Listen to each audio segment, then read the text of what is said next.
With Phil stumbling drunkenly out of his bed, appearing in his head all the things he's wanting to be said. 19 minutes of Phil to Phil, with so much time to kill. He promised chill, but all he does instead is beg and show. The stream's online and straight away begins to whine, but all is fine as long as Shad's benign and doesn't step out of line.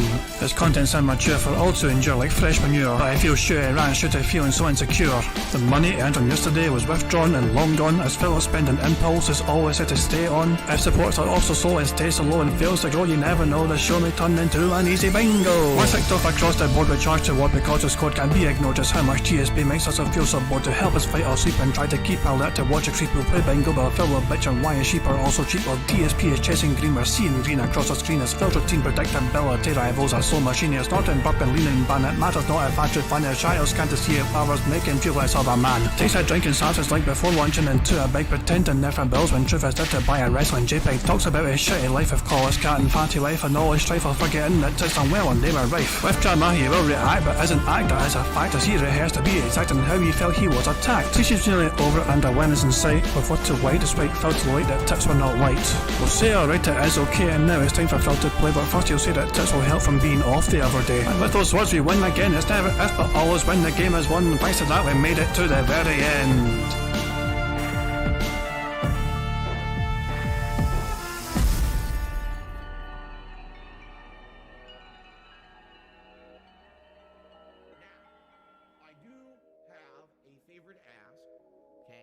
Hey guys, King Jad here, and welcome to DSP Bingo for what is today, Wednesday, the 4th of January 2023. I do hope you're all doing well. And by the way, that intro, a lot of people keep saying, oh, I missed the intro, I didn't get to hear the intro. You can hear it whenever you fucking want. It's part of my videos. I made a whole bunch of daft music fucking videos in the past. I say music fucking loosely because I'm not very much a fucking musician. That DSP Bingo intro was wrote in a day, it was made in a day, it was all done in one singular fucking day, and it just seems to work quite well. Anyone who wants to listen to it any time, the link is in chat. Say what your fucking favourites or something, there you fucking go. There's a link to the goddamn DSP Bingo diss track, you know. 16th of June 2022 is when I made it, wrote it, everything in all one fucking go, essentially, you know, and it just fucking worked. We have not picked a board yet, we've just begun, but before we even begin properly, I was going to show you something from last night. Phil's finally there. Phil finally turned up to stream, almost 5 whole minutes late before he even said anything in his chat. Never mind making the stream go live. So yeah, we've not decided anything in the cards yet. I thought I was going to show you something from last night. First, I'm just going to have to... Money, money, yeah, yeah. Money, money, oh, money, money, yeah, yeah. Money, money. Thank you very much to Tommy Johnson for subscribing to our channel, I much appreciate it. But yeah, as I was saying before I was interrupted by Stream Elements, disturbing my train of thought, yeah, waiting for Phil to go live, because Phil's stream will go live randomly any time and his crappy music will be playing automatically in the fucking background. So, we'll tell you what we'll do. How about we try and decide some bingo stuff first while we're waiting for Phil to go live, and then I can show you what happened last night on Phil's stream, in between recorded segments.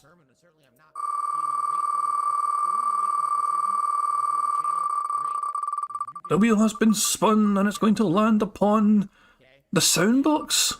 The soundbox. That is a criteria for today's bingo card, ladies and gentlemen. The good old soundbox. Phil's still not live yet, fantastic. So, soundbox. We need a number between 1 and 227. The first number in chat I see, which contains a number 7, will be the card I pick for today's bingo. So the very first bingo card I see has number 7 in it. There's a suggestion for 7. See, all you bastards try to get ahead of the game, try to guess numbers. Gregory Lake was the very first number I saw was 77. So there we go, the 77th bingo card will be the card we use. You sneaky bastards trying to fucking cheat the system and just guess what number I'm going to fucking say. This is why I do it sometimes and not all the time, you know what I mean? Sometimes I like to keep people on their toes, to try and stop people trying to sneak a guess in there and try and get a number in there early on. But yeah, the 77th bingo card will be the 78th result on the bingo card, bingo listing, and here we go. The card looks like this on the left hand side. Phil saying help, food talk, family talk, him burping, and him saying new games, and Phil getting at least $15+ in tips. Shut the fuck up, Phil. I was not finished. Phil getting $15+ in tips, him saying reality, him pointing at text on the screen, him messing with his phone, and him bumping his microphone. Then Phil saying, there you go, monetize you. Him discussing the vest, he got a brand new vest sent to him last night, a Pokemon vest. He was hoping to get a chance to fucking wear it last night on stream. He didn't even get to wear glasses. He only earned $24 on the night stream. Very poor night for tips indeed for Phil Burnell. He only got the hat go right at the last fucking second. As the stream was ending for God of War, he only just about crept over the hat goal. He couldn't give him a hat or anything. There was no time for a pole. There was no even time to wear it. The fucking whole thing was ending. So yeah, but Phil was playing Pokemon today and he's going to fully expect his downheaded fans to fucking invest to see the vest. There you go. Phil, so keep going on with the fucking card. Phil's chair creaking and him repeating the same point constantly. The fourth row is Phil having dead air, saying good news, nobody or no one, absolutely, and people saying. And the fifth row, the final row, is Phil touching his face, him using the sound box, him saying variety, him slapping his leg. That was a good fucking leg slap if I had to say so myself. And him being jealous of other YouTubers. My fucking legs kind of sore now, I don't know. See, Phil just fucking does it randomly and you just hear it because his fucking legs are all fucking, like, fucking flabby skin. All fucking, anyway. Doesn't matter. That is our big card for today's game. That is our card we're going to be using. I think is a decent card. So let me save it very quickly and then I'm going to show you what Phil did last night, which kind of made a lot of detractors go, what the fuck are you kidding me on? You pretending to actually fucking do something off camera again. You'll see what I mean very soon. But let me just save the card first and foremost. There we fucking go. And in case you're wondering, that thumbnail for today's bingo, that was when Jasper bit Phil. That was his face that Phil made when Jasper apparently bit Phil Burnell. So yeah, I thought that was a good wee screen grab to have. So the card's been saved. Fucking hooray for that. Great stuff. I can close that. I can close that. Phil's stream is live, just going on in the background, whatever. Before we even continue, so the card's been saved, we'll set up a bit, but first of all, let me take you to last night. Phil has so far earned only $17 in tips on his stream so far. He is not recording this point in time, or he's about to stop recording because he's going to split the parts. And in between, Phil decides to just kind of say and do all this. Alright, split the part here for a second, guys, hold on. Oh. Actually, before I even continue, let me see if I can zoom in. I'm going to keep playing it, but I'm going to try and zoom in on Phil so you can see him better, because it's obviously that's the fucking main thing. It's not what's happening on screen in the gameplay. It's what Phil's doing in that top right hand fucking corner. I didn't want to get up for a second too, just walk around for a second. You get some blood flowing in my body before we continue. Okay.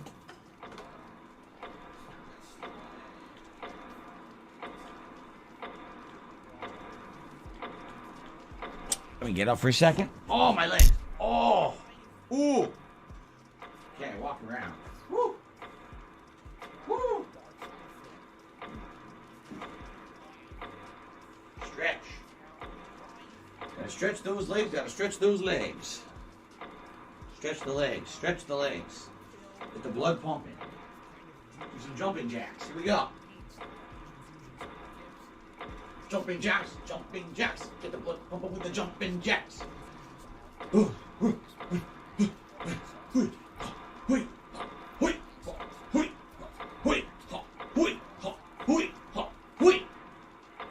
So in case you're wondering what the fuck's going on, Phil is claiming he's doing jumping jacks off camera. Now, I am very suspicious about it. It's not just because Phil's a lazy bastard, not just because he fucking gets out of breath whenever he walks to his fucking closet and back again to his seat, but the fact of the matter is, if he was actually doing genuine jumping jacks in his fucking room, right next to a fucking camcorder, right next to a fucking tripod, why the fuck was that tripod not fucking shaking or moving one fucking bit with all that fucking jumping about going on in that fucking room? I am doubting that completely.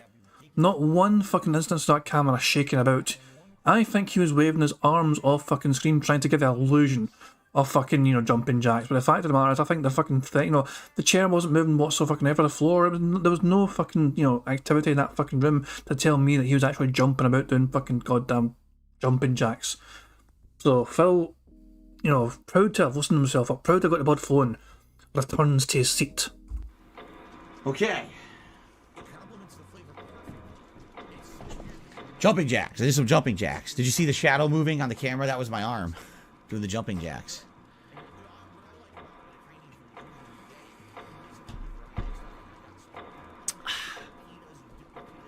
Get the blood pumping. That's good. That way your body doesn't fall asleep, you know? Okay, guys. One more hour of Resident Evil 1 Remake on the stream. Thank you for the likes. The engagement is great. The viewership is great. Thank you for the super chats. Thanks for the gifted membership. Tips. $17. obviously, you know, let's see what happens between now and the end of the stream. Any other contributions would be greatly, greatly appreciated. Ooh, I got a burp now, too, because I did that. And I rustled up my stomach. Thank you in advance for any contributions. Are we ready to resume? Shall we go? Wait for it. As soon as he starts recording, wait for this, guys. Right as soon as he starts recording for gameplay. Okay. Wait for it. All right, guys. One more hour tonight of Resident Evil 1 Remake. And what I think we should do here, all right, is... I think what we should do... Money, money, yeah, There yeah. it is, the burp. Money, money, oh, Oops. money, money, yeah, yeah. Money, money.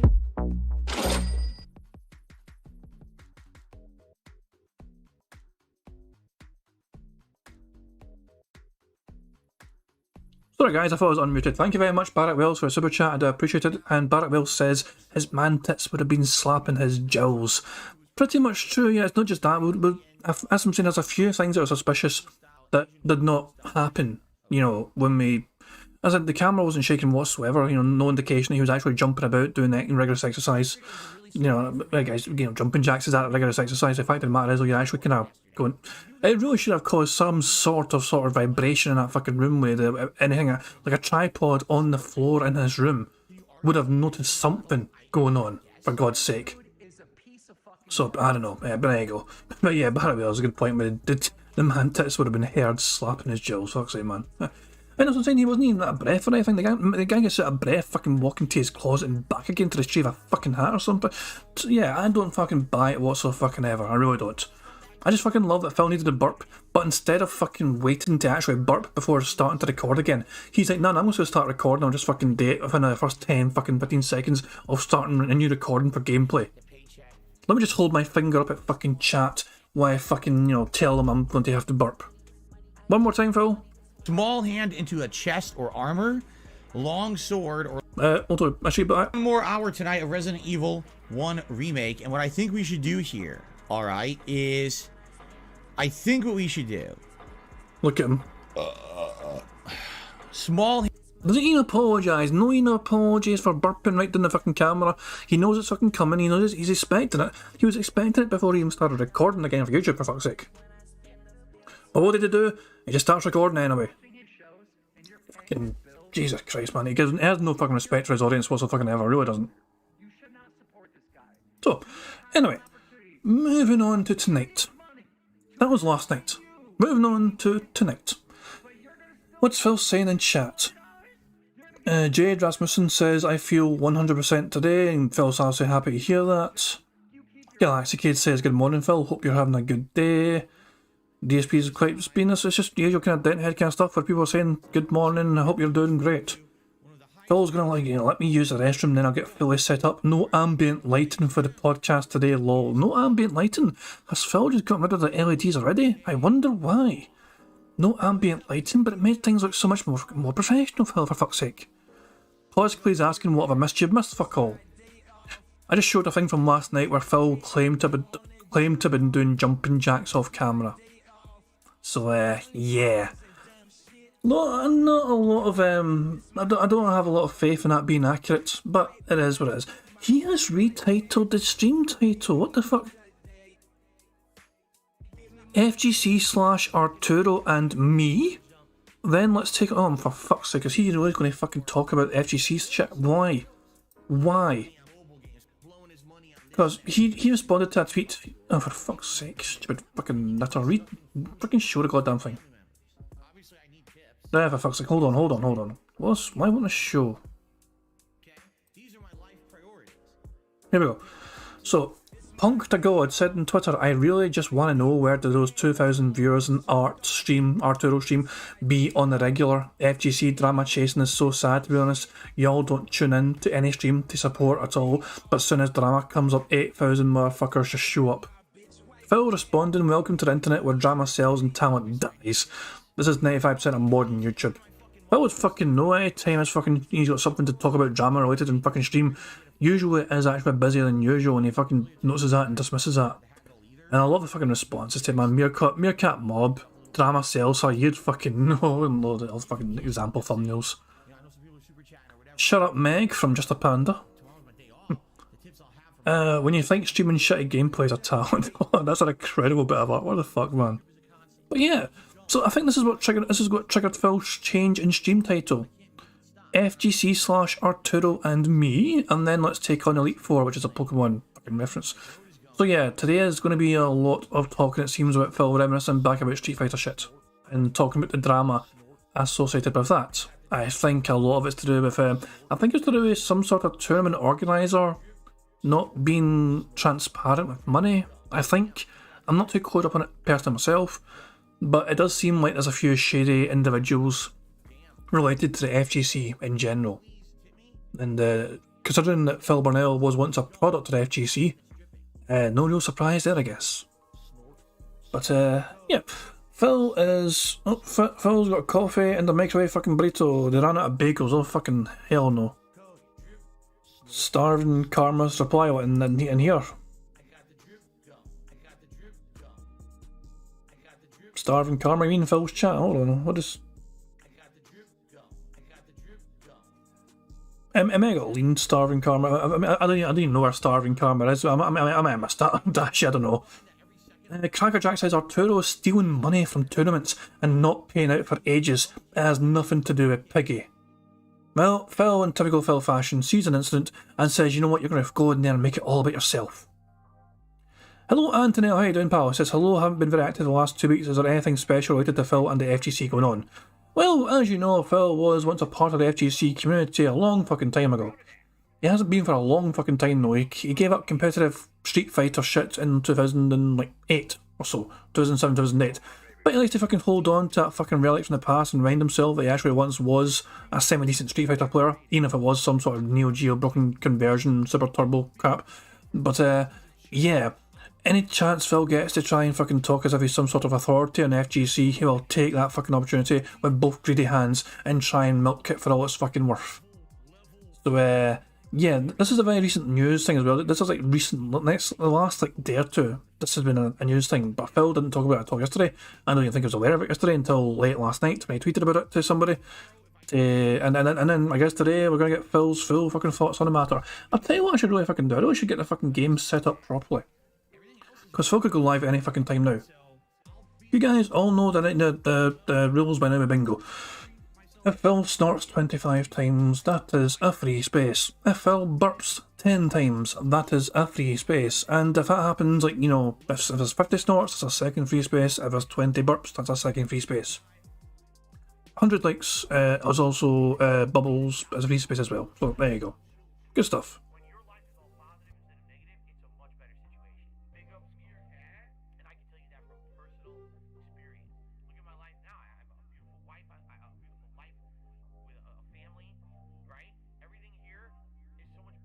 Sorry, I was just concentrating on getting the bloody cards picked and get all set up. Sorry about that.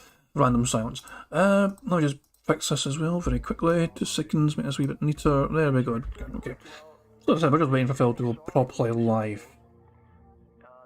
Oh, Phil talked randomly in his chat about something. What was this? Spartanius says, I'm eating a regular DiGiorno pizza. Do you like them? Phil says I've had them and they are good, but I prefer Freshetta. I think the topping sauce and that is better, while DiGiorno has better crust, and I prefer the former to the latter. Now he's like bragging, but you probably didn't expect a full answer, but my wife and I were just talking about this other day, lol. For goodness sake. Anyway, I'm going to turn the music up and wait for Phil to go live. So yeah, enjoy Meerkat's robust music. Do you value money more than our friendship? That's the way of them saying we want nothing to do with Phil at all moving forward. Let's make up a bunch of shit or twist a bunch of shit to make him sound bad because everyone hates him now anyway on the internet. So let's make him look like the villain so everyone will believe it, and we'll just be washing our hands of the whole situation and we never have to deal with him ever again. And you know what? Look what's happened. Literally, no one bugs them anymore. Nothing. It's all, they're completely washed. The cans are clean. You have no respect for people that are alive, for fucking people that are dead. You don't give a shit about anybody but yourself. You have no respect. Apologizing isn't just words. It's I will not do this thing again. You have no respect. Because I feel bad about it. He watches too much WWE. John starts getting text messages at 5, 6 o'clock in the morning. That means it's like 2 o'clock in the morning there. So now, when you start reading them, you start looking at it, and it doesn't make any sense why he's even texting. And it's not even coherent. So you start wondering if the guy was, like, if he's been drinking and texting.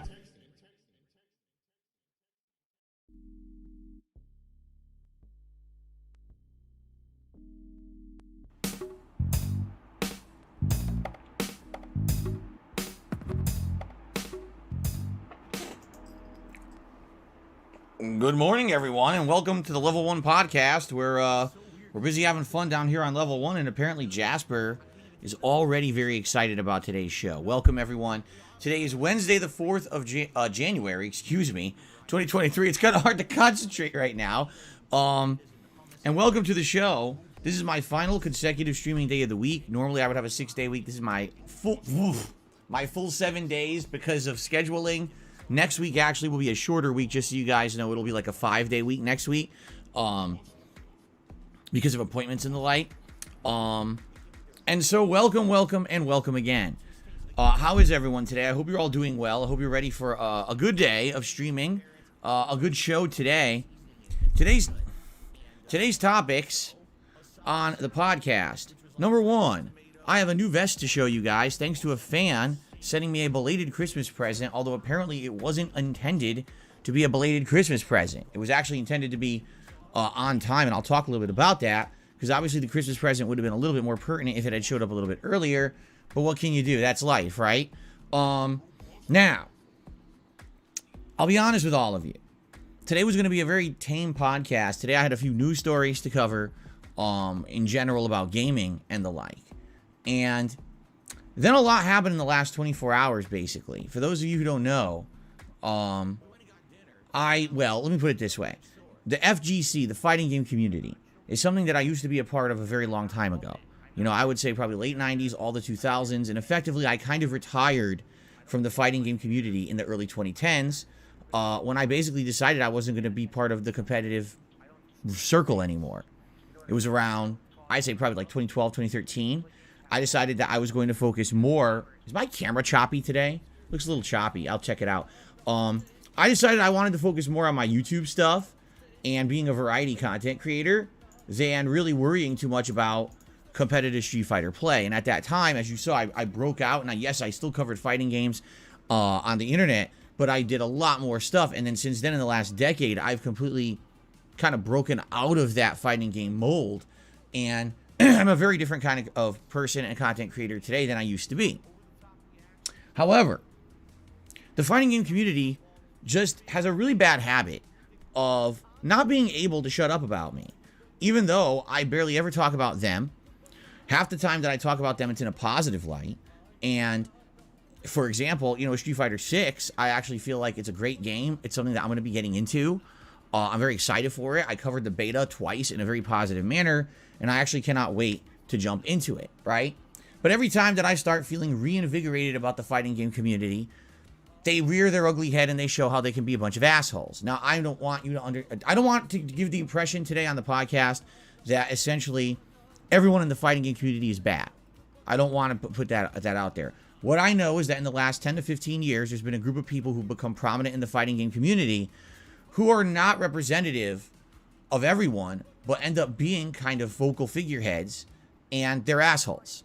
All right? People who, they don't really respect the past, they don't really understand the past, and basically they will take jabs whenever they can to get it's this mentality of get a rise out of people, get clickbait views today, say something insulting about someone so that you can get over on them. It's basically popularity by any means necessary. You know, back during the Street Fighter 4 era, it became very prominent when things like YouTube and streaming were becoming very prominent. Do whatever you can to try to get popular. And a lot of the time back then, I was a popular guy for Street Fighter 4, despite the fact I wasn't competitively good at it. I never was. I never was winning tournaments or anything in the game, but I was putting out so many videos that if you search for Street Fighter 4 on YouTube, you would find me before you would find the pro players. And a lot of them hated me. In that era, there was guys like Gutex and Mike Ross who would outright come out and talk shit about me, even though I didn't even know who they were. I was like, I don't know why they would talk shit. I don't know who they are at all, nor do I care. Fast forward to over 10 years later, the same shit happens. Whenever they can get an opportunity to somehow get a laugh, get a rise, they will name drop me in a very negative way to try to get themselves some kind of a rise. And it's happening again right now. Now, there is a story going on in the fighting game community featuring someone who is an OG, one of the older school gamers like myself. I would argue that this person, Arturo Sanchez, actually is older school than I am. He was part of the competitive community before I became part. I was kind of becoming it in the late 90s. He had been part of the New York City competitive community ever since like the Street Fighter became prominent in arcades, you know, early 90s. And right now he's under fire in the fighting game community. You know, what they're accusing him of is some pretty heinous stuff. And people have been coming to my streams over the last week asking me about it. Phil, what do you think about the Arturo situation? Do you have anything to add? What's your take on it? You knew him back in the day. You know, what do you think? And I have pretty much abstained from talking about it simply because I wasn't educated on it. It doesn't make sense for me to try to speak to a subject when I have not looked up on everything about it at all. I feel like I would be out of place to try to say, oh yeah, well, I know this guy and I know this, you know, I didn't know anything about it. Okay. So, you know, I'm just like, whatever. It's drama. We'll ignore it. Who cares? It has nothing to do with me. I'm not part of the FGC. In the last 24 hours, several people in the FGC are now name dropping me, saying that this situation with Arturo is similar to things that have happened with me, and Arturo is taking the DSP line of defense, which is horrible for him because everyone knows that DSP is guilty of all the things that people say about him, and he has no real defense against it, so he refuses to defend himself, and therefore, you know, he's a scumbag, and we all hate him. So now Arturo's the new DSP. I'm not kidding you. This is what people in the FGC are saying now, and I'm not very happy about it. All right? Because the thing is, I have defended myself. The thing is, I have, over the years, had several opportunities and times when things that have been said about me were wrong. It was proven to be wrong. All right? But then what happened is they just move on to the next thing.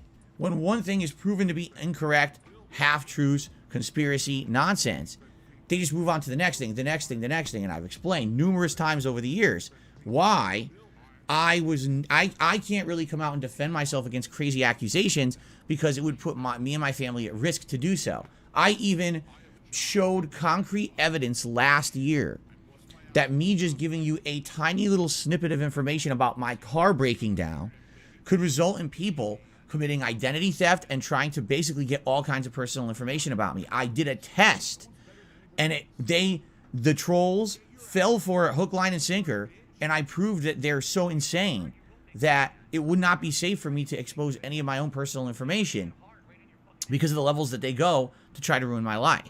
All right? For those who don't remember, my car broke down. All I said was my car broke down, I got to get it fixed, okay? The trolls literally called every car place in my area. Dozens.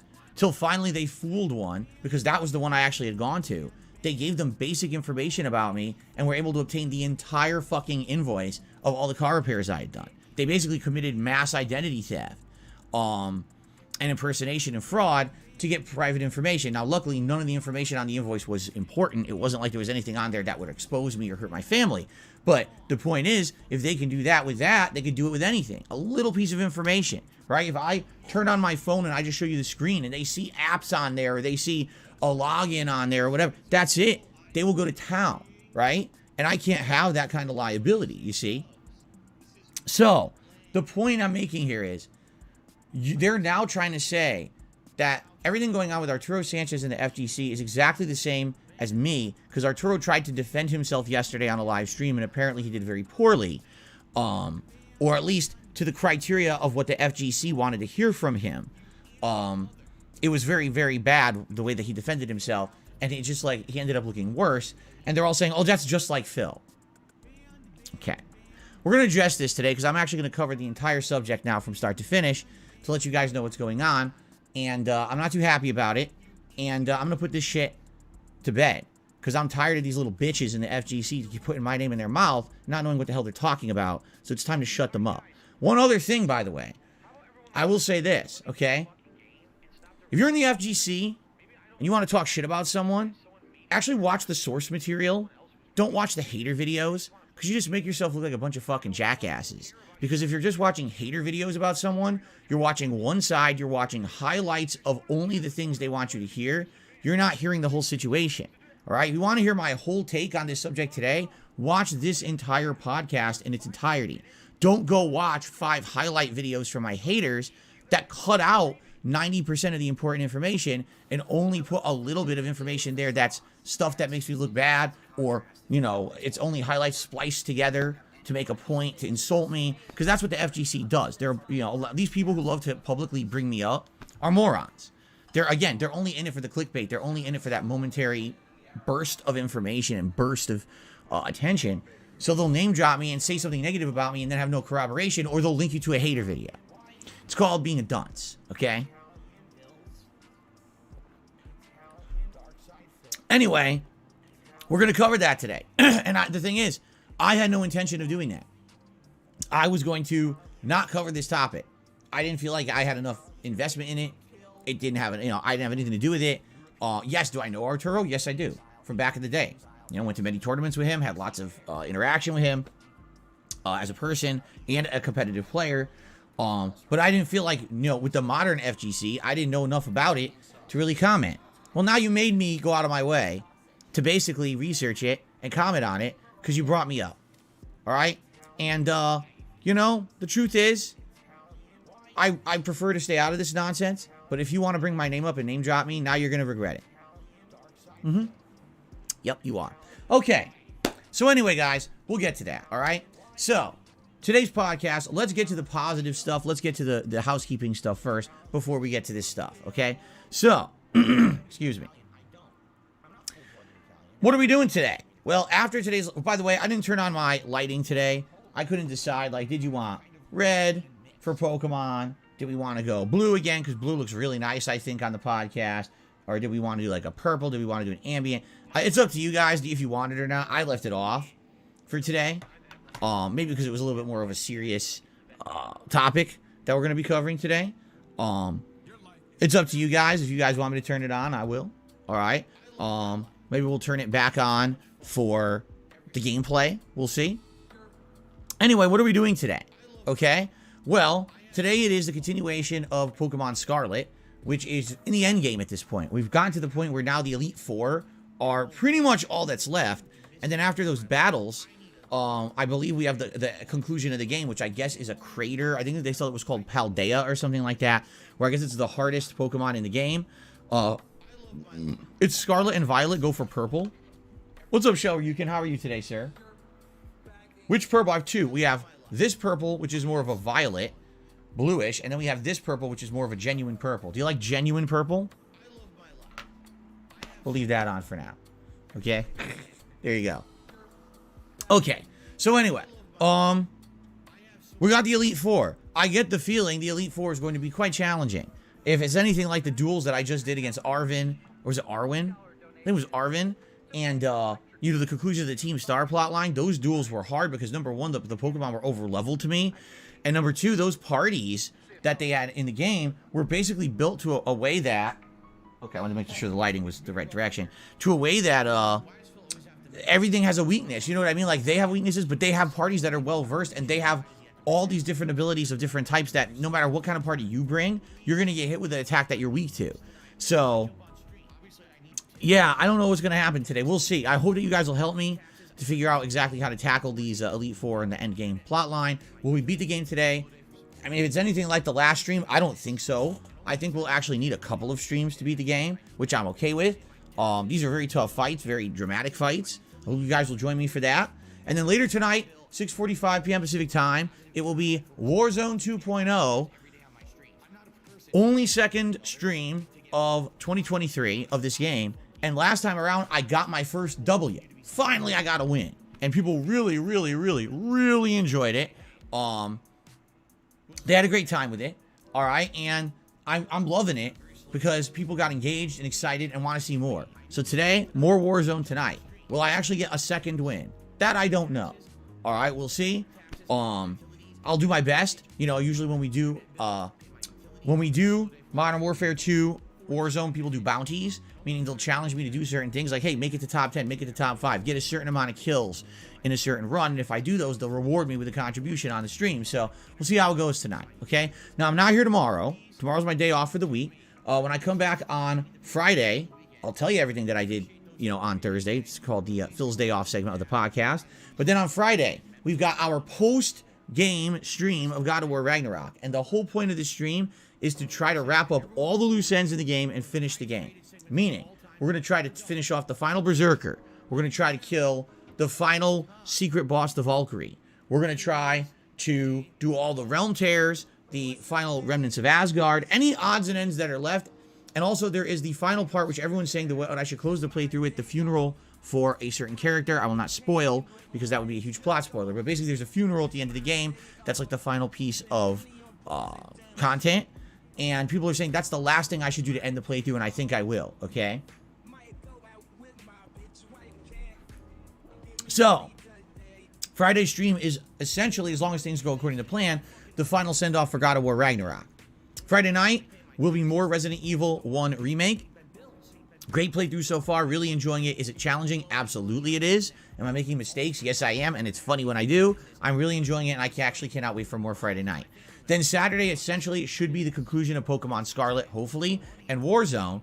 And if everything goes according to plan, that means that this coming Sunday, which would be, let's see, the 8th, January 8th, will be my year-end series, the most disappointing games of the year countdown, and my Game of the Year awards. Now, when will they be? I would like to say let's make it the daytime stream, all right? Just to be safe, just to be sure I have enough time to cover it. However, I don't know if that's going to be enough time to cover it. I need to basically go through all the games of the year. I need to pick out the ones that I want to highlight in those two countdowns. And I want to basically cover it in depth. I might have a lot of games in the disappointing games countdown this year. Just being honest, there were a lot of games that really came up short. And I think I want to at least give it enough time to cover those properly.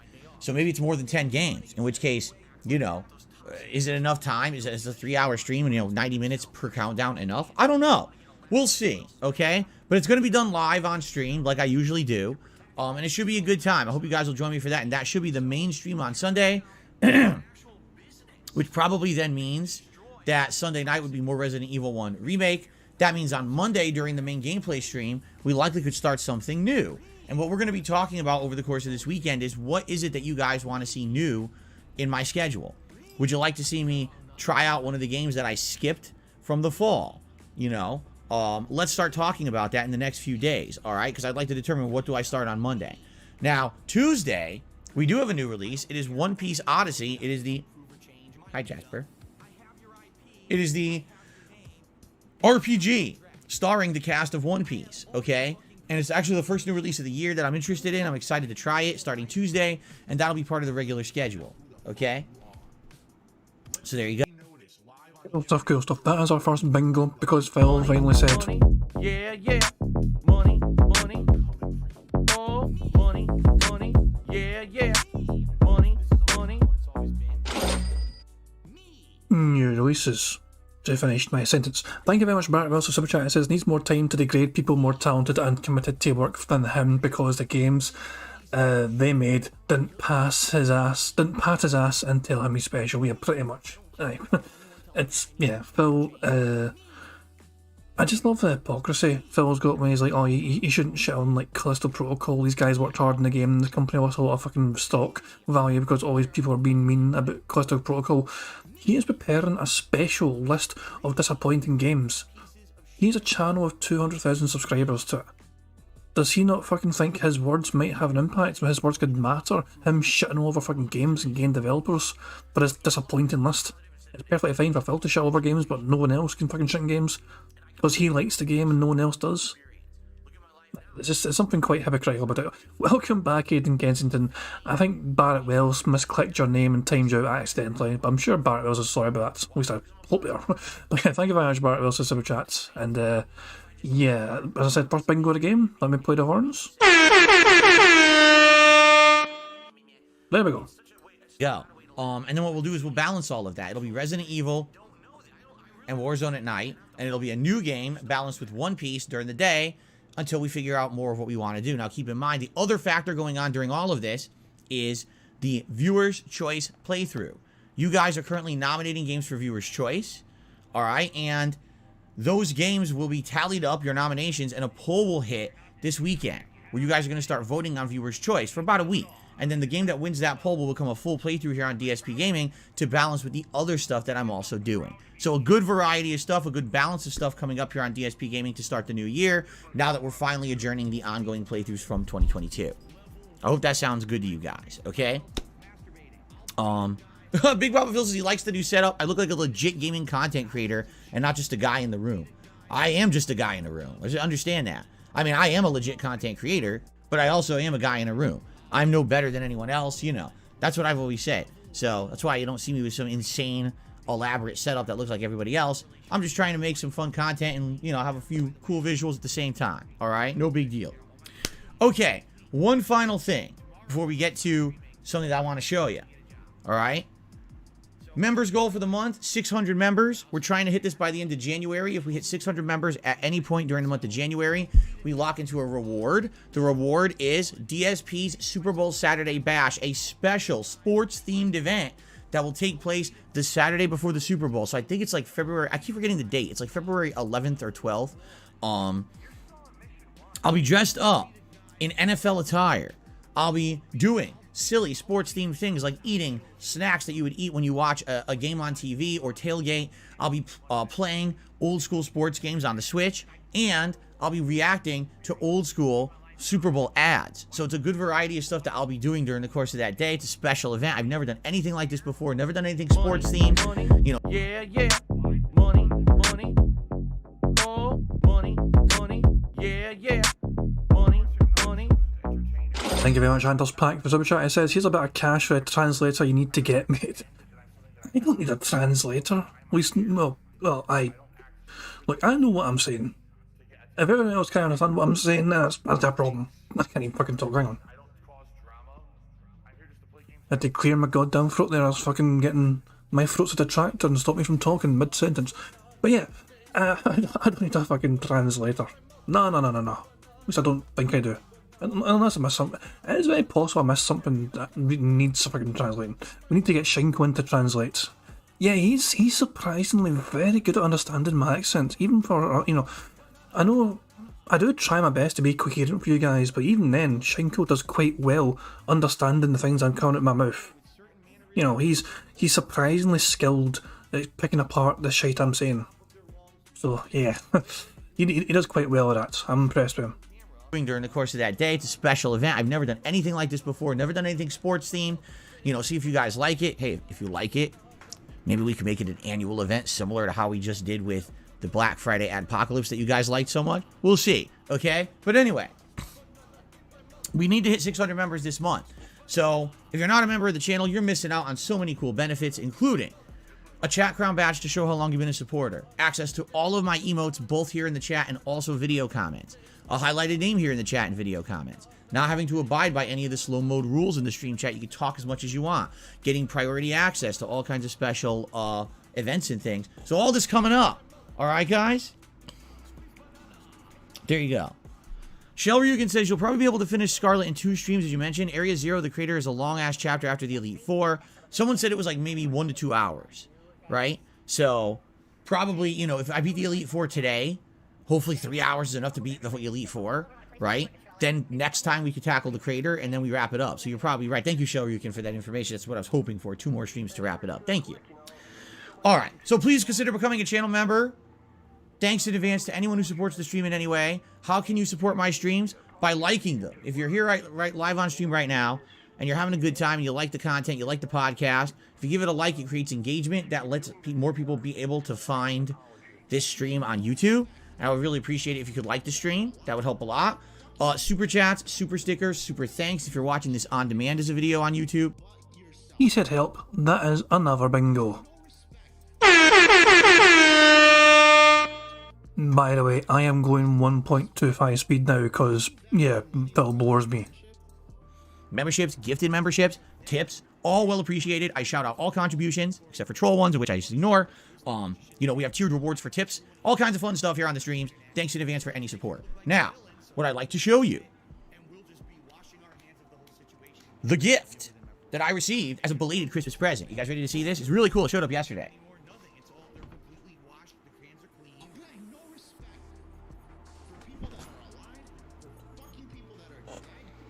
Look at that. I got a new vest for 2023. Now, admittedly, the vest is absolutely gaudy, silly, and ridiculous, okay? It is the Pokemon vest. And what you see on there? There's another bingo. Absolutely. Absolutely.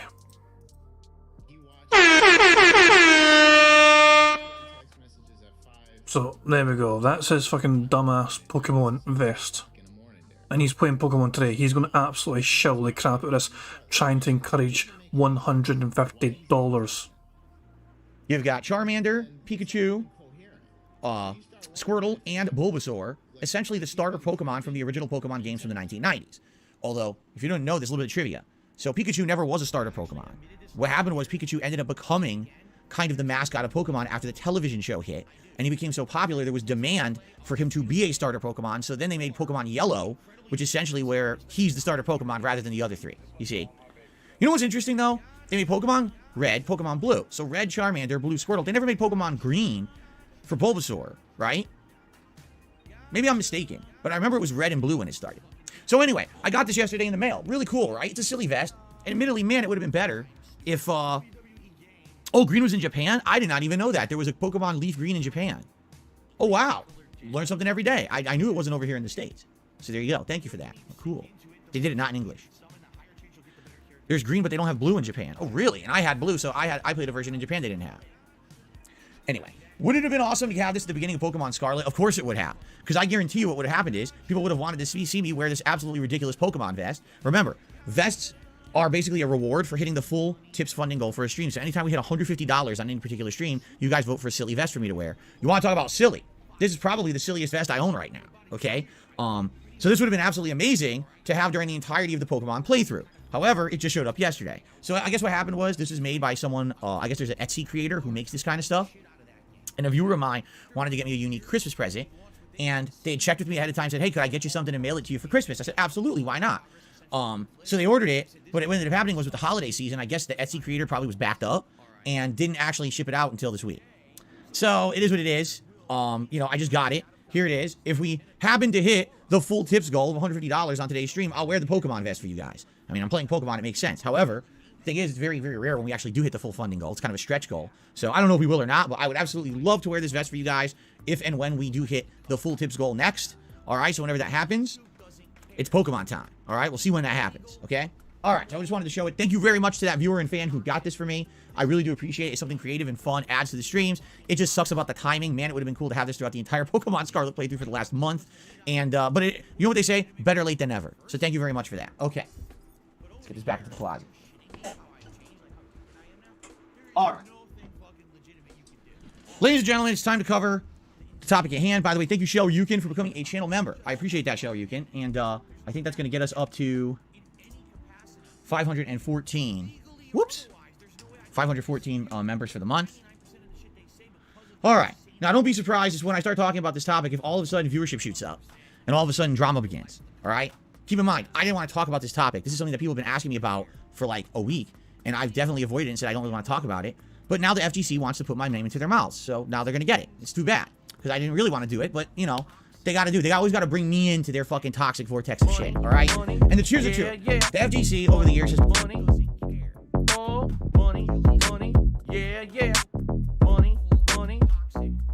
Thank you very much to Barrack Wells for Super Chat. It says, Dutch Brothers have more investment into Phil's channel in the last few months than Phil has in 14 years. The sad thing is, you're absolutely right. Think of the times that Phil has actually invested, apparently his own earnings and money, into his business. Never really, I can't actually think of any actual time. Yes, he's using his, artwork that he bought back in 2007, 2008 or some push, 2009, maybe even a bit later. That's right behind him, but that was not intended for the streams. That was meant to hang up in his home, and it was in his home in Connecticut, and it's just coming with him through to goddamn renting. So it's one of those things where the webcam donated by a fan, the TV money donated by a fan, the laptop he's checking his chat on donated by a fan, the Xbox he's playing on donated by a fan. The fans are investing so much of their money into trying to upgrade Phil's stuff. But the thing is, though, they can't just give Phil money. Giving Phil money doesn't mean Phil's going to use that money wisely. They actually have to give him the things themselves, the products themselves, to make sure Phil utilises that for the content, to upgrade the content. Because if you just give Phil money to upgrade his content and business, he's not going to do it. They actually literally have to give him the actual equipment, because they don't trust Phil to have the sensibility to invest in his business. To bring me into their fucking toxic vortex of shit, all right? And here's the truth. The FGC over the years has been both kind of a blessing and a curse to me, all right? For as much as when I was growing up, it was part of my formative years to play competitive Street Fighter, right? There was also always this air of immature drama and shit that would happen in the competitive scene that I didn't really like. Admittedly, when I was younger, I fed into it. The older I got, the more I realized I didn't want to be like that anymore. And I started becoming a tournament organizer in the second half of the 2000s. I became a more well-respected person in the community for my frequent, not one-off freak placings in Super Turbo at EVO, but my frequent placings in the community, always winning Super Turbo tournaments and or placing high. There was one year, I traveled to every EVO qualifier to play Super Turbo, and I literally qualified at every qualifier I entered, meaning I placed top 3. And because of that, I had like 5 to 6 spots at EVO finals, all fill. They had to give them away to other people because I qualified so many times. Notice, the FGC won't mention that. All they'll say is, oh, Phil freakishly won 4th place at EVO once and thinks that he was good because he played the PS1 version of Super Turbo. Yes, that happened, and that was the beginning of several years of me dominating the Super Turbo scene that they won't mention because it doesn't fit their very broken, immature, stupid narrative because they're a bunch of fucking assholes. Okay? Truth is, FGC doesn't like me because I say it like it is. I've always said it like it is. That's why I've always been kind of an outcast. They don't want someone to come in and expose them for who they really are. They don't want someone to come in and be honest and truthful. They want everyone to say that everything is rainbows, unicorns, and fucking roses that smell great, and they don't like it when someone exposes their dirty laundry. But then they bring me up, even though I'm not part of them. Like, why would you do that? How stupid can you be? Right? Right. Okay. So let's thoroughly cover the situation. We've got a lot of time on the podcast today to do this, okay? So, what is going on in the FGC right now? Arturo Sanchez, also known as NYC Furby, is under fire, under attack, and basically being massively, I don't want to say hated on, but basically the community is turning against him. Why? What is going on? Well, allow me to explain. Arturo Sanchez, also who used to be known as Sabin in the fighting game community, is someone that goes back so long ago. In the 2000s, he was incredibly prominent for competitive play in New York City, frequently showing up at arcades like Chinatown Fair, and also always placing high everywhere that he went in tournaments. And it wasn't just one game. He was good at pretty much any Street Fighter game he ever played. Super Turbo, Street Fighter 3, the Versus series, Street Fighter Alpha, the CVS series. Any game that was out, he was good, and he would play, and he was very prominent, and everyone knew him in the community. As very much a nice guy, I would say. You know, back then things were a little different. There was always this West Coast, East Coast mentality. So basically, if you lived in New York City, you were friendly with him, everyone liked him. But then there were people who didn't like him because, oh, I don't, he's a rival of mine or whatever. You know, when I was growing up in the 90s, I was in Connecticut, and he was in New York. And I remember basically being an upstart, like a young teenager, an asshole on the internet talking shit about how good I was at Street Fighter. And basically, the very first time I ever attended a major tournament was actually, I went to 8 on the Break in Dunedin, New Jersey. And I believe it was East Coast Championships. I'm not 100% if it was, but I know it was a giant tournament there. It might have been the East Coast Championships, and it was in the late 1990s, maybe like 1999, something like that. So it was in the late 1990s. So Phil would have been what, late teens then. He actually was a teenager. I was just thinking that this is some kind of story where Phil's going to pretend he was a kid when he wasn't. But late 90s, I think Phil would have actually been a teenager, to be fair. And I showed up wearing a Hawaiian shirt, acting like hot shit. And I remember it was actually Arturo who challenged me. He says, oh, it's that guy, from the forums. It's that guy from the chat who always talks. Even back then, Phil's the guy. Shit, let's see what he's got, right? So he actually welcomed me over to the big Marvel vs. Capcom 2 cabinet that they had at 8 on the Break. And he says, let's play. And I remember playing. I don't remember if I played him. I think I did play him. Or it could have been someone else who was also very good. It was either him or someone else from New York City. And I think it was him, though. And I remember playing the match. And basically, all the gameplay he was doing was stuff that I'd never seen before. Keep in mind, back then, there was no online community of people sharing videos and streams. It was just folks making forum posts and chats talking about their gameplay. But that doesn't mean that you actually understand the implementation. You don't understand what's going on until you see it in action. And if I remember correctly, he used Spiral, character from X-Men, who at that time had a really good defensive strategy of protecting herself with armor, like knives. She would have these floating knives that she would use to protect herself, and then she would throw them into big combos and stuff. And I think he beat my ass with Spiral. I could be wrong, but that's kind of what I remember. And so I remember playing the match. I didn't horribly lose, but I definitely lost. At the end of the match, he was like, all that shit you talk online, and, you certainly couldn't beat me. And I remember kind of feeling godsmacked. I was like, damn, going to a tournament is very different than just playing the locals. When you're at the locals, you kind of know everyone. You know what they're capable of. You know their gameplay strategies. Once you learn them, you can counter them, and you're the best. You can be the best at your local arcade, right? But that doesn't mean that you're going to be good once you travel outside of your comfort zone. And so I remember Arturo kind of being this figure where he was inviting, hey, if you want to talk shit online, come prove it. And I went and, I did show up, I did play, and I lost. But after that, it was kind of like over the years, you know him. And he's a very respectable guy in the community. Like I said, he always tried to be a top player in whatever game he played in. Everyone knew him as kind of a chill guy. Okay, let's put it that way. All right. Although a very little hyperactive guy. When he talks, you'll notice if you watch videos and streams of him, he does kind of, how do I say? Not that he stutters, but basically the way he talks is a little hyperactive. All right. He's always been like that, though, which is kind of funny because then everyone knows him as, oh, he loves pot. Okay. So he would smoke and mellow out and not be as hyperactive, and that's kind of how you knew him. He was the cool guy. He was laid back. He was kind of cool with everyone. He was always about the competition. He was a well-known guy in the community. Okay. I never really had a problem with him. In fact, he was at the era when I was kind of getting into competitive games, he was known as one of the top guys for Marvel vs. Capcom 1. And he always beat my ass with, who was it? White Venom? Red Venom. Red Venom was a secret character in Marvel vs. Capcom 1, and he really knew the ins and outs of that game and could lock down that game and master it. If he hit you once, that was the end of the game. Seriously, that's how good he was. If he hit you once, big combo, next character comes in, guard break, big combo, wins the match. That's how good he was at Marvel vs. Capcom 1. He was like one of the best in the world, all right? And I always knew him as a chill guy in that versus competitive scene, all right? Now, over the years, people came to know and respect this guy in the fighting game community. They knew him as one of the OGs, one of the original gamers from back in the day when it was all about arcades and the homespun community, and it wasn't about making big money because there was no big money to be had. For all of us back then, it was about the love of the game. It wasn't about, the reason I play Street Fighter is to get noticed and to get signed and to get E-famous and to make insane amounts of money or anything like that. Those people should be respected. Anyone who back in the day was into Street Fighter, I mean, this is a different era where it wasn't able to be a business or anything profitable for anyone. There was 9 times out of 10 you go to a tournament, you're losing money. Even if you won the tournament, you're losing money. You see what I'm saying? It definitely was a different era than today. Okay? So why am I bringing all this up? Because this is basically my background with Arturo. This is how I know him. I know him as a chill guy, a nice guy, a guy who's great at Street Fighter, and a guy who's always reputable. That's all I know from personal history with Arturo. Okay? What is going on today is a very different situation, so allow me to explain.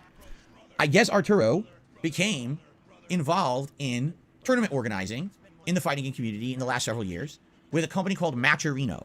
What I need to do is explain to you the premise of Matcherino, or else you're not going to have any idea what's going on right now. So there is this company called Matcherino. They're based online. There's a website. And the way it works is, let's say you're going to run a tournament. You get everyone's information. Essentially, everyone who wants to be in your tournament has to register on this website, Matcherino, okay? They create a profile with their name, their own personal information, including their own PayPal information for payouts, okay? I guess what they do is they would put their entry fee through Matcherino to enter the tournament. Matcherino kind of handles all the money. So they just group all the money together into a prize pool. And basically what happens is... Money, yeah. Money. Oh, money.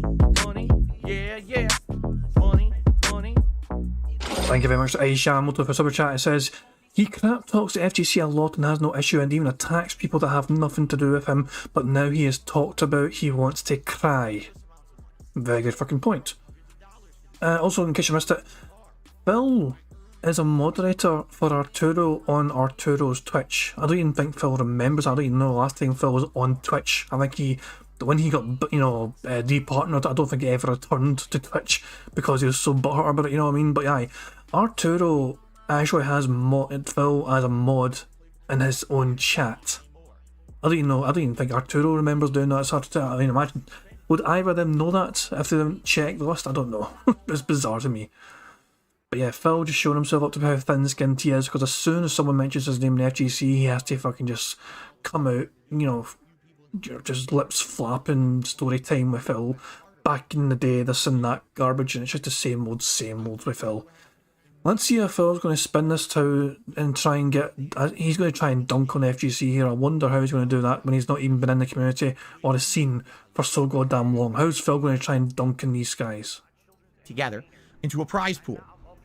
And basically what happens is you can also crowdfund. What that means is, let's say, for example, there's a tournament going on. People who aren't even at the tournament, all right, can actually crowdfund the tournament. They can put money into it to raise the prize pool. So this raises the stakes. This makes the tournament a lot more dramatic and interesting. And I guess over the years, Matcherino has been very successful having a tournament that even is way lower attendance and lower scale than, say, EVO, actually have better payouts than EVO. Yes, that's correct. You could actually have a tournament that's not a national level tournament, pay more money to the winners than the national tournament because of the way Matcherino works with its crowdfunding mechanics. It's kind of an interesting premise, no?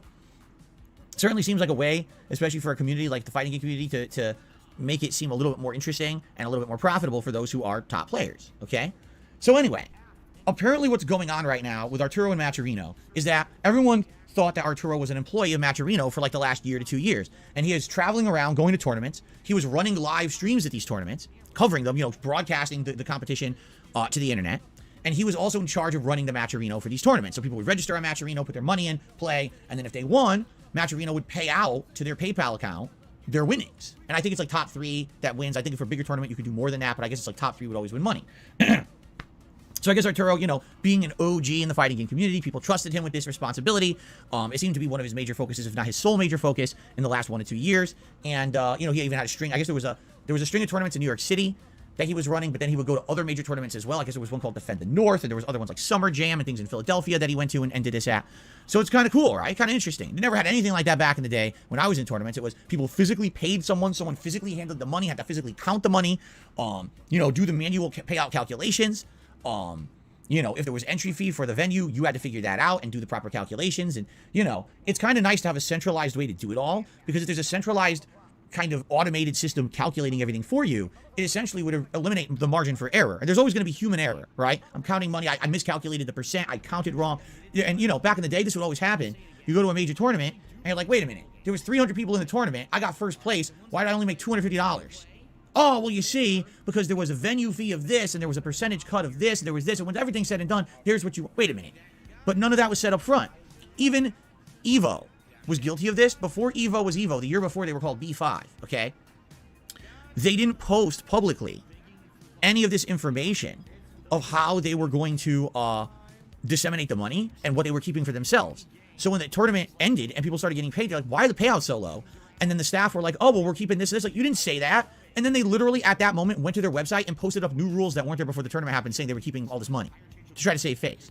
So that's what I mean. Having a centralized, automated system to do this essentially should eliminate any kind of errors or controversy. Everyone should know up front what's the venue fee that the venue is keeping. Is there any other fees being kept by the tournament organizers or whatever? Is there, you know what I mean? All this should be all done on the site, so it should be easy to figure out and cause no controversy whatsoever. It should eliminate that whole thing. Plus, the crowdfunding aspect is outstanding. Imagine you enter a tournament with 40 people, but because the stream blew up and everyone was watching it online, people started contributing. Next thing you know, there's hundreds of extra dollars in the pot, and the people who win make a good amount of money.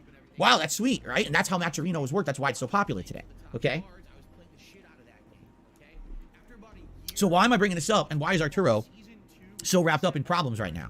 Well, all of a sudden, about a week ago, it was about a week ago now, a post goes up from Matcherino on Twitter publicly, and it says, I'm not going to read it word for word, I'll paraphrase it, but essentially it says, we're sorry to inform everyone that Arturo NYC Furby, interestingly enough, they don't put his last name, Sanchez, in there, I don't know why, is no longer with us.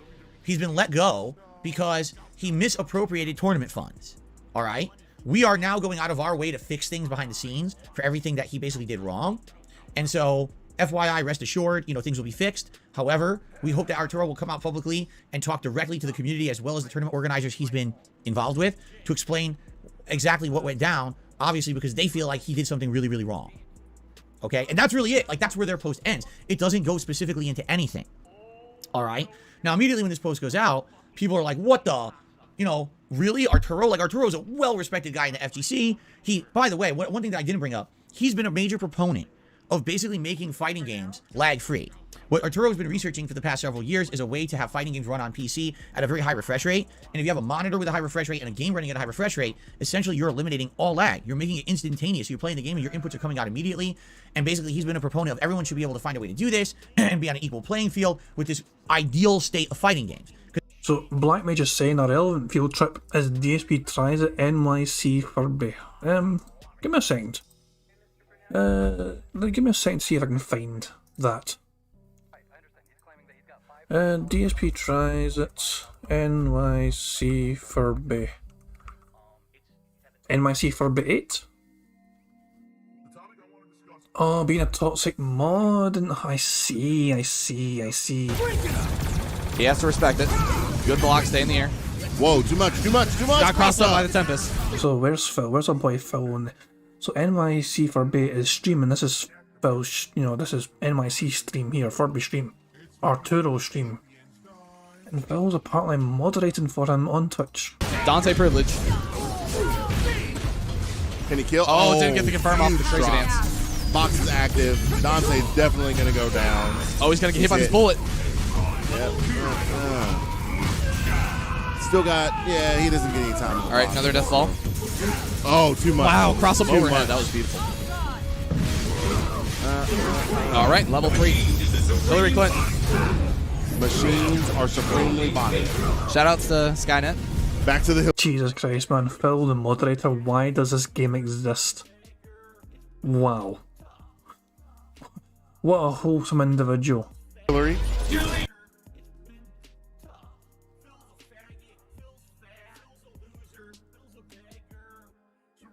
Jesus, currently offline. Aye, forever. Jesus Christ. Definitely Phil. It was definitely Phil's thing. What else was he? All right, Tyson goes up match point. Losers finals. Dual Kevin sitting pretty in grand finals. Sorry, winner side. So yeah, Tyson's just still running all over. Macho's not able to find the room to breathe and everything. Let's just see if there's any He's more. overcommitting. He's like Bow. And shout outs to Jamal Seto for speaking the truth.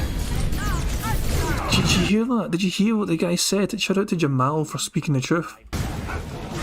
Shout outs to Jamal Seto for speaking the truth. Burned. And I assume... Hold on. All right, so didn't confirm off the happy birthday. I want to address the dark side pills in the chat. That's not. Yeah. Jesus Christ, man. This is brilliant. All right, so building up the charges. We're going to see another eruption here. That's better setup than the meteor, so Gamora can't bust out here. Oh, got hit on the ground. Good counter switch, but there's so much in place. Oh, Happy birthday. No. Happy.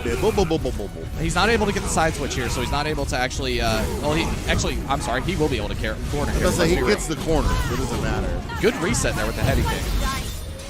So being very knowledgeable of the HSC and everything, Romamu flipped out on the heavy kick instead of hitting the ground and immediately leaving. So is there anything else that Phil does or says or triggers something or whatever? Let's see what else.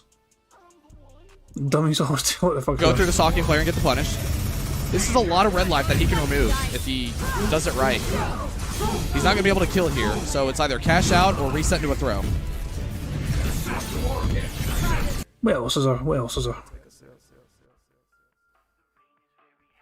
Dual Kevin taking it 3-0 in winners finals. I like to see what Tyson is able to do. Dual Kevin's been labbing this like crazy. A random messenger from Phil as well. I timed him out. The Dual Kevin status. He said,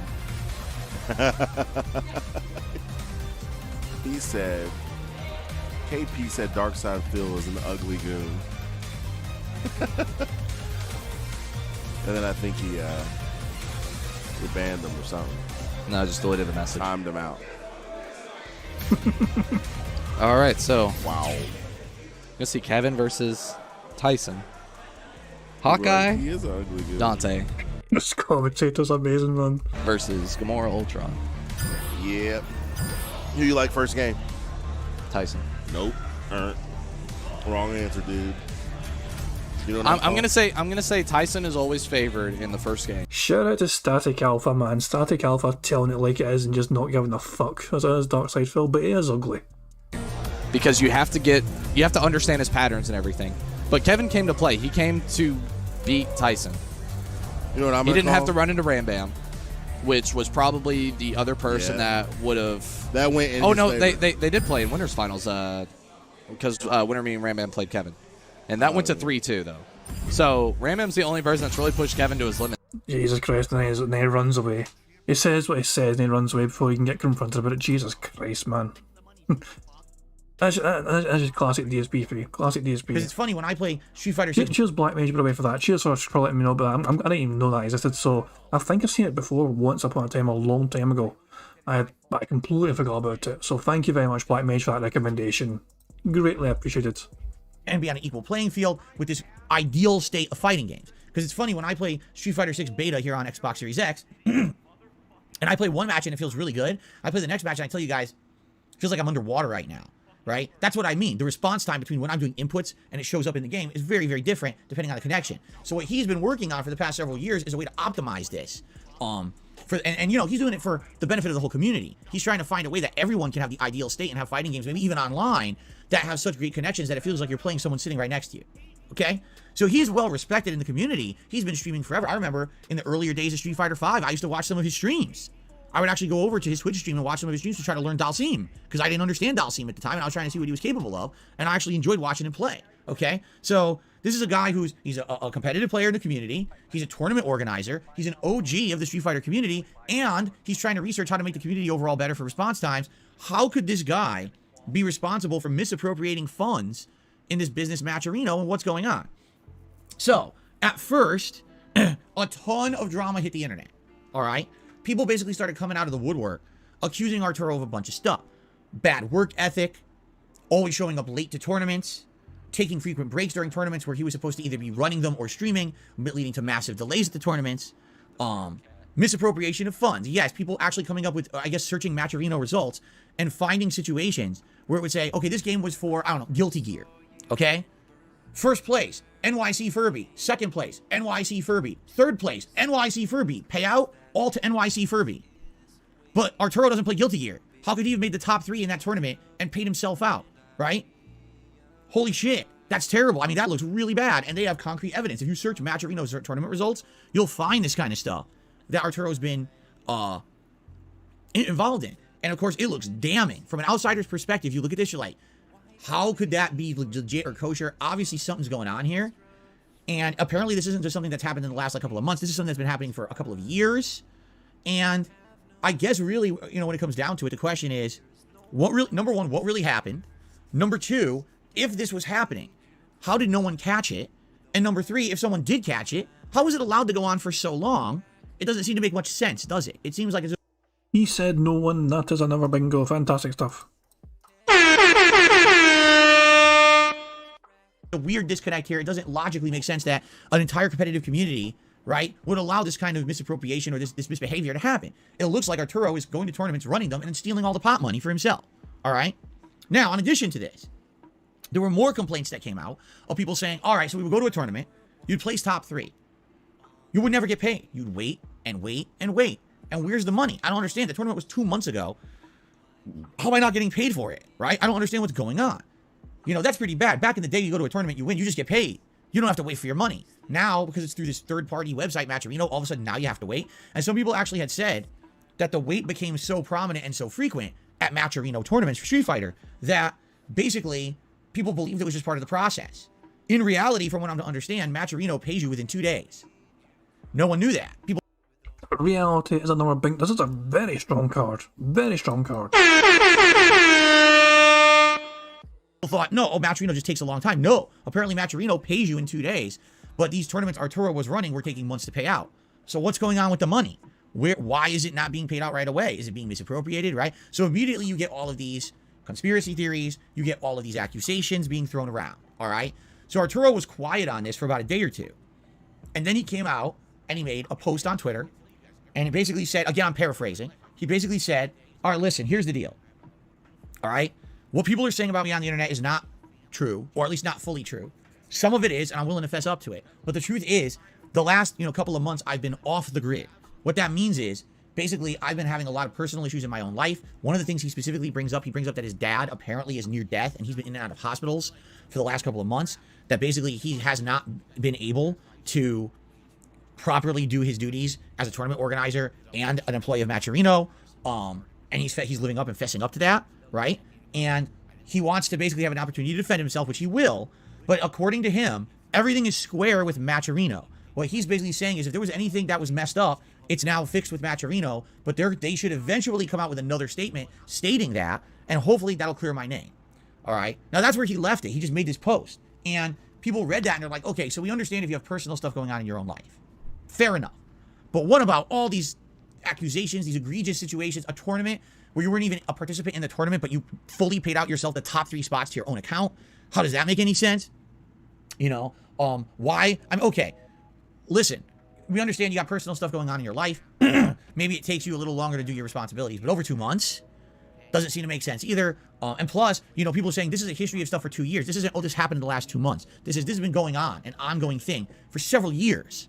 And only now did it finally come to a head when Matcherino let Arturo go and made this public post, that now it's coming to a head and people are coming out and saying, okay, so we didn't want to say anything because we liked Arturo. We like him as a guy. We like him as part of the OG fighting game community. But it's kind of messed up that this had happened and we all kind of just let it happen because we trusted the guy. Now we're all speaking up collectively together about it. Okay. So basically, Arturo's post didn't really help. It just left more unanswered questions because it seemed like he was directly addressing where he's been the last couple of months and why he hasn't been doing his job, you know, as a tournament organizer and an employee of Matcherino, but it doesn't address a bunch of the other concerns. All right. And so this all comes to a head yesterday.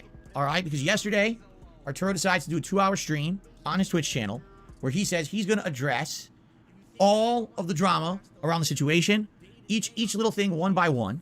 And basically he's going to, like a checklist, he's going to check everything off and explain it all. I listened to the podcast. Well, it wasn't a podcast. It was a 2-hour broadcast. I listened to it. All right. I heard the whole thing. And I'm going to basically cover, again, I'm not going to fully go through the whole thing. I'm going to summarize it for you, what happened on it. I'm going to tell you what I think. Then I'm going to tell you how the FGC now wants to run me. Whenever Phil claims he has no spare time during the week to do things, all of a sudden he has 2 hours free to listen to us. There's something, Phil, you really shouldn't. Fair dues for doing your due diligence, for talking about us today and actually taking the time to. But Phil, anytime you claim you don't have free time whatsoever during the week to do things, we're just going to point at this point in time here. You had 2 hours free all of a sudden to listen to a podcast, to watch a show about some random FGC drama.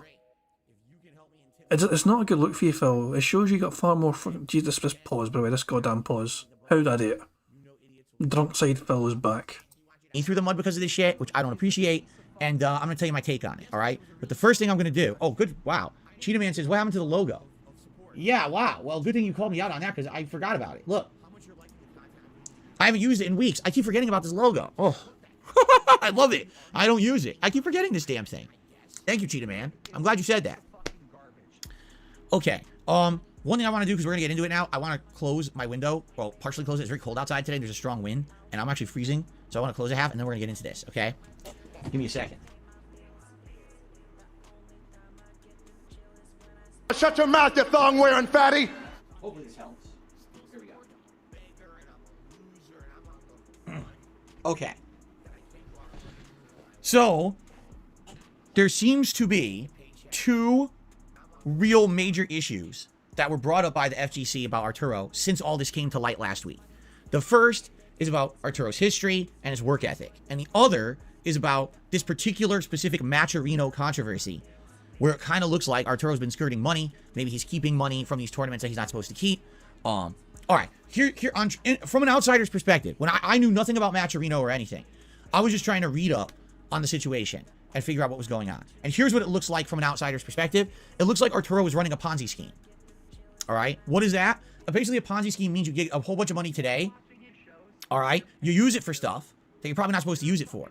But then you backfill that money with other money from something else in the future, and it becomes a never-ending, running, endless cycle of collecting money to pay for the thing you already spent the money on you weren't supposed to spend it on. Okay? So the way it looks here is Arturo was running tournaments through Matcherino, right? Collecting all these funds, telling everyone, hey, just so you know, it takes 2 months to pay this out, or he wouldn't say anything and then pay it 2 months down the line. Likely he would cash the money out for himself, spend the money on maybe on personal shit, who knows, right? Then he would have to say, oh, well, actually I have to pay these guys who won the tournament, so he would run another tournament. He would use the funds from the next tournament to then pay out the winners of the previous tournament that he never paid because he spent the money. And what ended up becoming was an endless cycle of I need to keep running the next event to pay for the last event.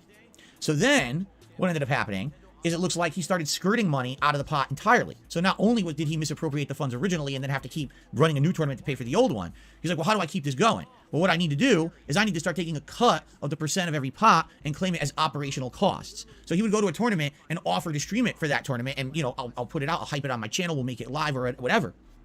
All right. He would go to the tournament and run it, but then he would keep money from the pot, whether it was 10%, 15%, 20%. And that was his operational cost. So that's how he makes money, you see? So not only is he misappropriating funds because he's keeping the money for months at a time to spend on his own personal stuff, and then he has to run another tournament to pay those payouts later, then he's also supposedly keeping money from the pot entirely as operational costs. All right? So this is what he's being accused of with the Matcherino situation. Okay? All right. So now let's address it. The first half of Arturo's broadcast yesterday was covering accusations from two people in the community who I guess have had direct dealings with him in New York City. One of them's name was D-Nice. The other guy's name I did not catch, started with a B. I don't know either of these gentlemen. And essentially what they were accusing Arturo of is a very bad work ethic, a history of not living up to promises or expectations, making a lot of excuses, and basically not, just as we were just saying, not paying people on time. All right. So the first thing is they say things like, oh, so he would show up at a tournament claiming he was going to run the stream and he was going to run the Matcherino and he was going to run everything. But then he'd show up 2 hours late. So everyone at the tournament is just sitting around like, where is this guy who's supposed to be running this thing? Right? He would show up and he would set up and get started and then take a break. And then he would come back and he would take a break. And he would come back and he would take a break. And every time he takes a break, the whole tournament comes to a big screeching halt. Okay? In addition to that, basically people saying that when he would broadcast these tournaments, he would run an incredible amount of advertisements. Now, keep in mind, Arturo broadcasts on Twitch. He has a Twitch channel. So, basically, you're trying to watch a competitive tournament, and right in the middle of a match, there's an ad. Well, what the hell? You just broke up the competitive nature of what I'm watching, my broadcast. Why are you doing that? And apparently, this was a frequent thing where there'd be ads. And people saying Arturo streams always had more ads than anyone else's for some reason. So, on face value, right? Guy shows up late, holds up your whole event, because he's running it poorly, he's running it slow, taking frequent breaks, and then when he is working, he's running ads and making money on it personally. So it's like, damn, it's like you want to talk about like the double whammy, the triple whammy. So when you're hearing these arguments from these guys in the fighting game community, you're like, wow, this is pretty damning stuff. This doesn't sound very good, right? It sounds pretty bad. And then they go on to talk about specific tournaments where Arturo attended them. And again, there should have been payouts right away. I guess one of the players' names is IDOM, who particularly was really upset because I guess he had either won or got top 3 and he was owed money and he needed it. It was a big payout. People were saying it was going to be like, I guess it was going to be like almost a $2,000 payout. Like it was supposed to be like $1,600 or something like that. And basically he's like, where's the money? And it took months, like over 2 months, and having to constantly beg and ask. And I guess what this D-Nice player said is that he actually knows one of the co-CEOs of Matcherino, and that he and IDOM kept going to Arturo asking for the money. Where is it? Where is it? And Arturo would ghost them, not answer. So finally they said, well, we're not getting answers. We got to get our own answers. They went right to the co-CEO of Matcherino and asked them, hey, what is going on? Where's the money? And then he said he would take care of it. And the next thing you know, IDOM gets paid. Okay? So obviously, when you're just listening to the one-sided situation here, it sounds really, really bad. All right? Arturo spends about an hour addressing these accusations. All right? And in his, not necessarily defense, but in his favor, he actually fesses up to a lot of shortcomings and wrongdoing. And that was very nice of him. And I think that's a big thing, that when you realize that you messed up, that you actually admit to it. And he admits to a lot. He really does, okay? By the way, Ronnie Blaze, I don't know why you can't hear me. Everyone else can hear me. My volume levels have not changed. Everything is exactly the same as usual. Someone is saying that they can't hear my podcast. What's going on? I don't know. Okay, so, number one, Arturo outright admits. Oh, by the way, I should say one final thing.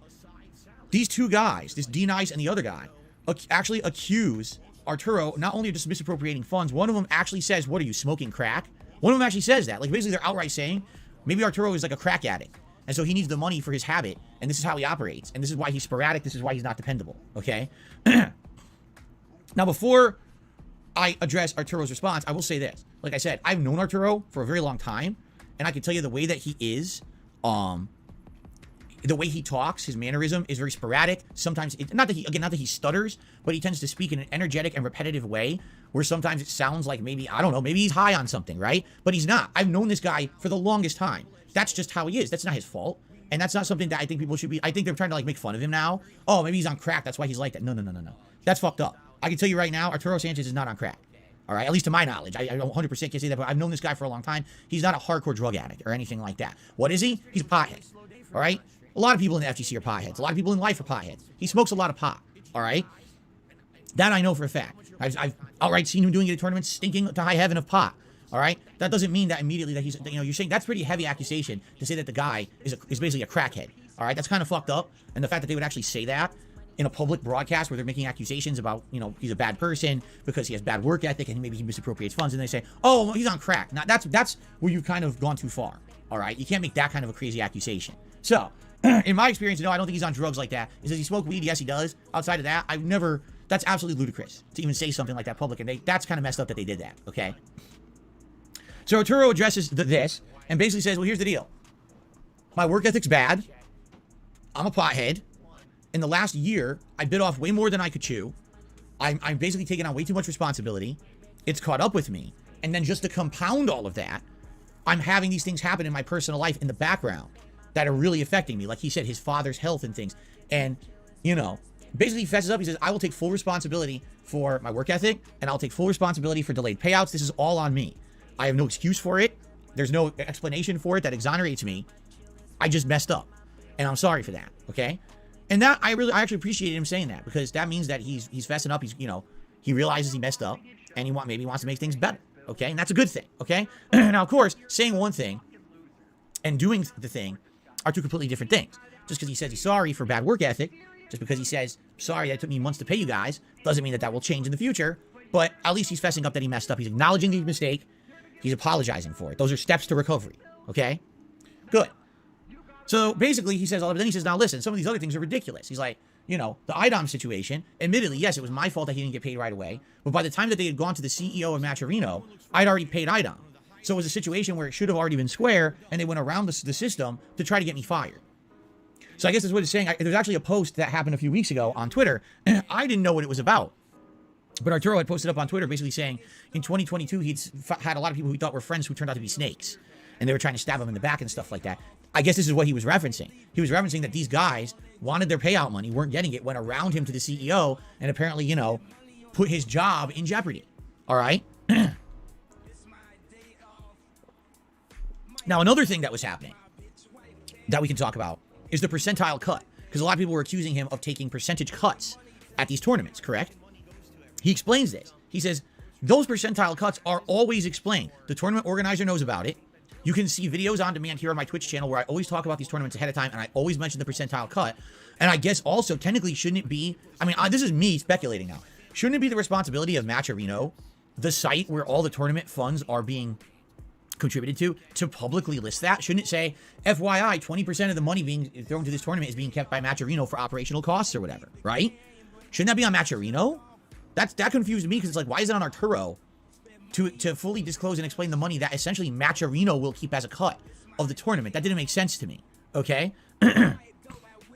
So that confused me a lot. But basically the way Arturo defended himself was any kind of cut that was ever kept from the tournament fees, the money put into the pot, anything that was kept as a percentile cut was always fully disclosed ahead of time. And he says, and tournament organizers will back me up on this, and I think that this is a very false accusation, okay? Okay, fair enough.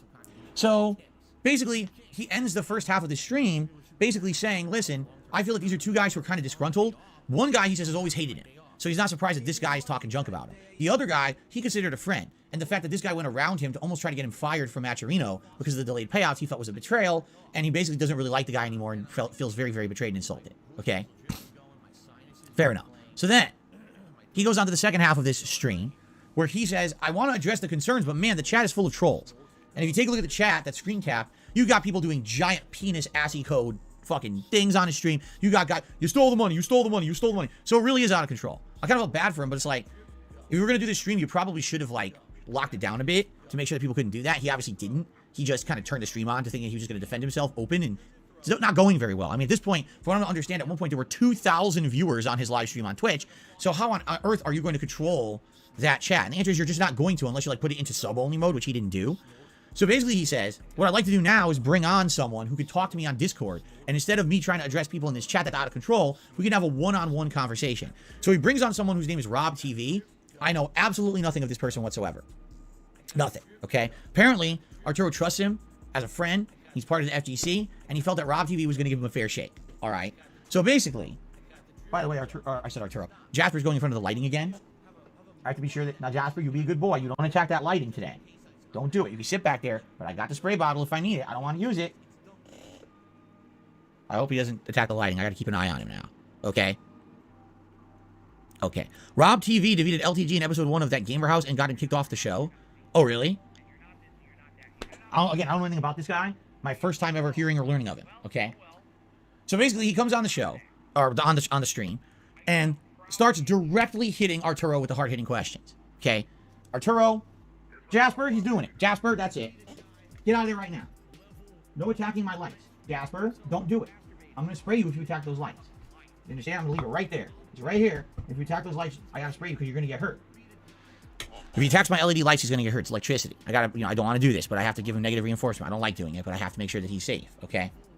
Please leave them alone, okay, buddy? Keep an eye on him. All right. So, some of the direct questions, all right?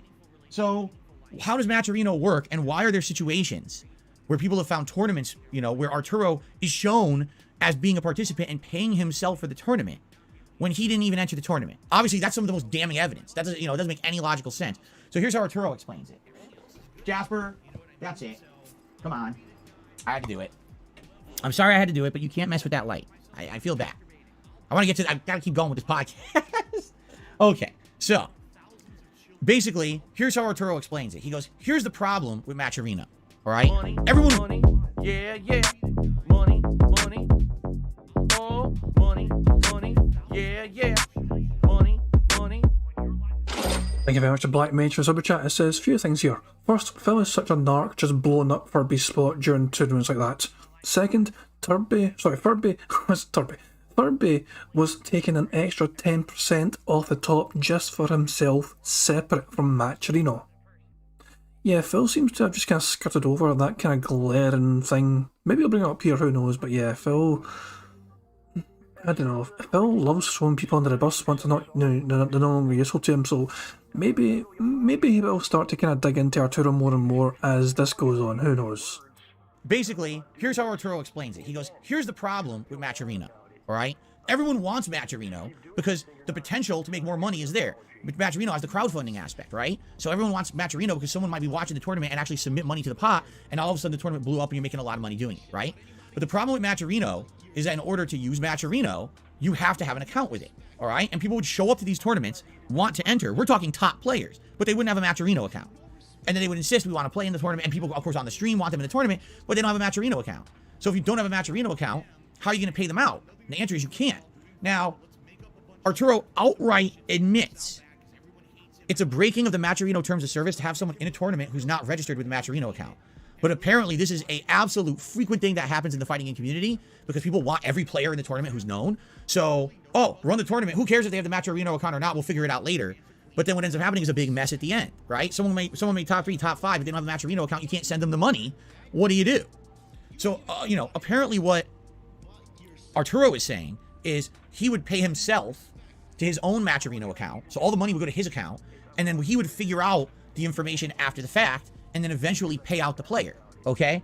Now, this is the gray area. This is where, even in the 2-hour show, you scratch your head, because he says things like, well, yeah, sometimes I had to pay them directly. What do you mean by that? Pay them directly? So you just sent the money to their own PayPal accounts? Well, yeah. Well, that doesn't make sense. I thought you said the money was on Matcherino. Oh, yeah. Well, the money always stayed in the Matcherino account. If the money's in the Matcherino account, how did you pay for a PayPal account? Or how did you pay someone's PayPal account? If you didn't have their PayPal, you didn't have their Matcherino information. You see what I'm saying? Like, when you break it down, a lot of what's being said doesn't add up. There's a missing piece of the puzzle here that's very confusing. And so once they basically go in a circle about this for a while, and once they go in this circle, what's determined is that maybe Arturo is either telling a half-truth. Jasper, now I already sprayed you once, don't do it again. Okay? Don't touch that light. If you do, I'm going to spray you again. Arturo is basically telling a partial truth. Probably everything he's saying is true, it's just not fully explaining the situation. All right? So, Jasper. So, what is the truth here? All right? So, ultimately what happens is, after like half an hour, 45 minutes of going back and forth with Rob TV about these payouts, okay? Rob outright starts hitting Arturo with questions. Okay, Arturo, did you ever... He's laying right next to the lights now. Did you ever take funds that weren't yours? No, I did not. Did you ever cash out someone else's payout money for a tournament and use it yourself? No, I did not. Right? Okay, he's outright saying no. He's defending himself, okay? Can you prove it? Right? And Arturo says the thing is, all of the results are public. You can always find those on Matcherino just searching. However, the problem is, when Matcherino released him this past week or two, he lost all access to his account. He can't even log into his Matcherino account anymore. Money, Yeah, yeah. Money, money. Oh, money, money. Yeah, yeah. Money, money. Thank you very much to Aisha Hamilton for Super Chat. It says, what is the point of any of this and what does it have to do with Phil? When Arturo done the stream last night that Phil is talking about right now, this kind of 2 hour stream that Arturo did on his Twitch, a lot of people responded to it, and especially a lot of people in the FGC community, the fighting game community. A lot of them said that the stream was basically Arturo doing a DSP impersonation. And Phil heard about this, got offended, and so decided to cover the whole thing. Yeah, there you go. That's how thin-skinned Phil is. Arturo was being compared to doing a DSP, and DSP could not handle that, and so decided, you know what, I'm going to study up on this randomly. I'm going to do some little bit of research to it. I'm going to give him my own take, and he's going to fucking let them have it. He's going to let the FGC guys have it. Last week or two, he lost all access to his account. He can't even log into his Matcherino account anymore. He tried live on stream. He tried, and you just get an error message. He's like, I would love to show you what really happened with that money, but I can't. Because, you know, they basically kicked me out of the site. So I have no evidence there to show you that I'm innocent. Which kind of sucks, because that would have been like the definitive evidence to prove that he didn't do anything misappropriated with these funds, right? Again, one of the questions Rob TV asks him that doesn't really get answered is, why did it take you 2 or more months to pay some of these guys? All Arturo would say is, that's on me. It's bad work ethic. I got wrapped up in too much stuff. You know, I was basically being a bad tournament organizer, you know. But it doesn't explain, again, it doesn't explain what took him so long. Definitely doesn't. He apologizes for taking so long. He says he takes responsibility for it, but he doesn't explain why it took him so long. Why would it take you 2 to 3 months to say, pay out, pay out, pay out, right? Especially for people who had the Matcherino accounts. This isn't like IDOM, for example, apparently had an account and everything. So it wasn't like he didn't have an account. Arturo just never paid him for some odd reason, okay? One of the weirdest answers that Arturo gives that's very confusing is basically, he says, Rob TV asks him directly, he says, why are you saying in your public response that you posted on Twitter that you have now paid back everything that was owed? He's like, if you didn't steal money, then what did you pay back? Okay? And the answer that Arturo gave was very confusing. He's like, so some of these tournament organizers wanted to pay for plane tickets to get players to their tournaments, and Matcherino held that money, and that money then had to be paid out, and so it was paid. That was not Jasper, that was my window. He's just relaxing over there. So it was paid out directly, like basically it's so confusing. Essentially what he's saying is, the Matcherino money is not just tournament winning money. There's other money involved too that went out to pay for plane tickets and things for players. And that makes absolutely no sense at all. Because Matcherino is supposed to be a website where all it is people enter a tournament, they pay their entry fee, it puts that money together, there's a pool of prizes, people online can crowdfund that tournament to have a higher pool, and then the pool gets paid out to the winners. That's it. There is no plane ticket Matcherino function. So what is he even talking about, right? Like, so what he's saying is behind the scenes, okay, basically there's something going on that no one's even aware of that Matcherino doesn't even want to talk about publicly. That's weird. I've told you guys about this before, that back in the day, for example, at EVO, there would be Japanese players attending EVO. But come to find out, when you attend, they had their whole way paid. They didn't pay for room and board. They didn't pay for the plane ticket. They're not paying for food. Their entire trip was paid for by EVO. Because EVO thought that having Japanese players at their tournament would increase attendance. And therefore, they take that on as a business expense to get those players there. You see? So this part is very confusing. And I listened to his stream. I don't understand this part about the plane tickets. Like, okay, I get it. If a tournament organizer wanted to fly a player out to the tournament and pay their way to increase attendance at the tournament or whatever, fine. What does that have to do with Matcherino? That I never was clear. It was just completely confusing. All right, so that's an unanswered question for sure. What about Arturo? Oh, Jasper, you're doing it again. Come on, man. Come on. He was being nice and laying on the lights, then he starts booping them again like he's going to attack them. Jasper, don't do it, okay? Just relax. Don't do it. The one other thing that I was confused about, so what Arturo basically said was, get this. Even though everyone thinks that he was a paid employee of Matcherino, he was an unpaid employee, and the only money he was able to keep for his work were the percentile cuts of the pots. So, for example, if he ran a tournament and it said outright 15% is kept for operational costs, that's essentially what he got paid to travel to the tournament, set up the stream, run the stream, organize it, and have that whole tournament go. That was his money. He wasn't getting paid any kind of a wage or a salary. Jasper, that's it. He did it again. You gotta learn. You gotta stop this. He did it again. He screwed up all the lighting. Jasper, man. Ugh. He's not learning. Now it's all messed up.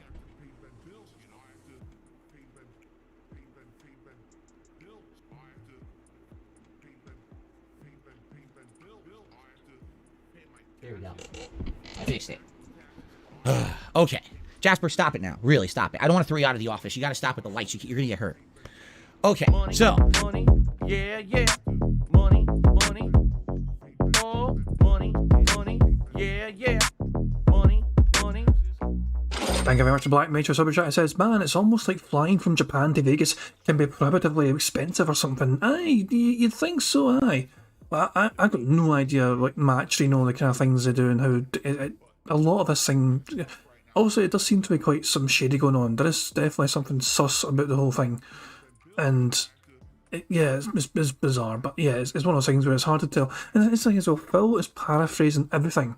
It is very possible Phil is misquoting people, or he's kind of misinterpreting things that people said into his own strange, twisted observation of it, and he might just be relaying it quite incorrectly. So, yeah, it's hard to take Phil's word for much here, you know. A lot of you guys have been far more informed about this particular situation than I am. But, yeah, not a great look for Phil, is it? Tyrone's friend Jerome says the Neanderthal head. Jesus Christ. Hairpiece. I imagine Phil is going to get a haircut on his day off. Really, stop it. I don't want to throw you out of the office. You got to stop with the lights. You're going to get hurt. Okay, so. Everyone thought Arturo was a paid employee of this company, Matcherino. He was not. He was only making a cut of the pot, like 10-15%. In some cases, he has evidence where he actually shows this evidence. He talked with a tournament organizer, and the organizer's accusing him of keeping money that he wasn't owed. Come to find out, he didn't even keep any money at all. He actually had evidence of that. And now I was like, whoa. So he went to a tournament, ran the whole damn thing, made $0, actually lost money on it. That's like the old days. That's like me running a tournament. When I ran East Coast Championships and when I ran these little small-time event venues that I ran in New York City, I never made $1. I literally never made any profit. I always lost money because I did it for the community. I didn't do it for profit. It wasn't a job for me. I had a full-time job outside of that. Okay? So basically, there's some interesting things here. All right? Because if you believe everything Arturo says, it's kind of like, it sounds to me like, yes, Arturo did things wrong. He had a bad work ethic. He definitely didn't pay payouts on time like he should have. Okay, but it also sounds to me like Matcherino had a lot of issues here. They have a guy who's on their staff. They're saying he's our ambassador and everything. He's being sent to tournaments to cover them and run them on Matcherino's behalf, but they're not paying him. He can only make a percentile of the cut, and what happens if he doesn't make his percentile? So basically, he just worked for free. What the hell? How is that even legal? That doesn't seem to make much sense to me at all. Okay,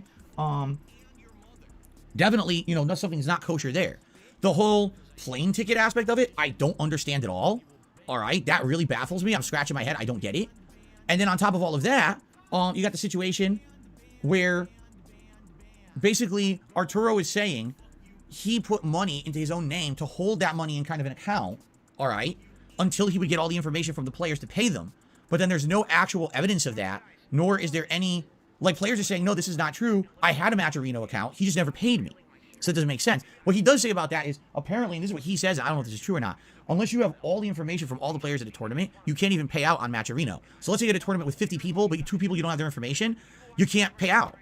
So if there were, you know, top 10 all owed money, and 2 of the top 10, they were not in the system, you have to get their information first, and then you can pay everyone. So imagine if it took 2-3 months to get the information from these players who are ghosting you because they got 10th place, like $5 payout, then I could see the issue there, all right? So basically, we're the whole 2-hour podcast, I keep calling it a podcast, it was just a show, where the whole 2-hour show ended. Rob TV says to Arturo, do you have any evidence that could prove your innocence? All right, and Arturo's like, well, I think Matcherino is going to come out and clear me. Because like I said in my public statement, everything that was owed is paid, everything is square, and they're going to come out and they're going to say that. All right, that's what he's saying. And then Rob's like, but you understand this is that's bad. That doesn't make you look innocent at all. And, you know, there's no guarantee that's going to happen. Is there anything you can do? So that's when Arturo tried to log into his Matcherino account, and it doesn't work. He's logged. He's banned. He can't even get into the account anymore.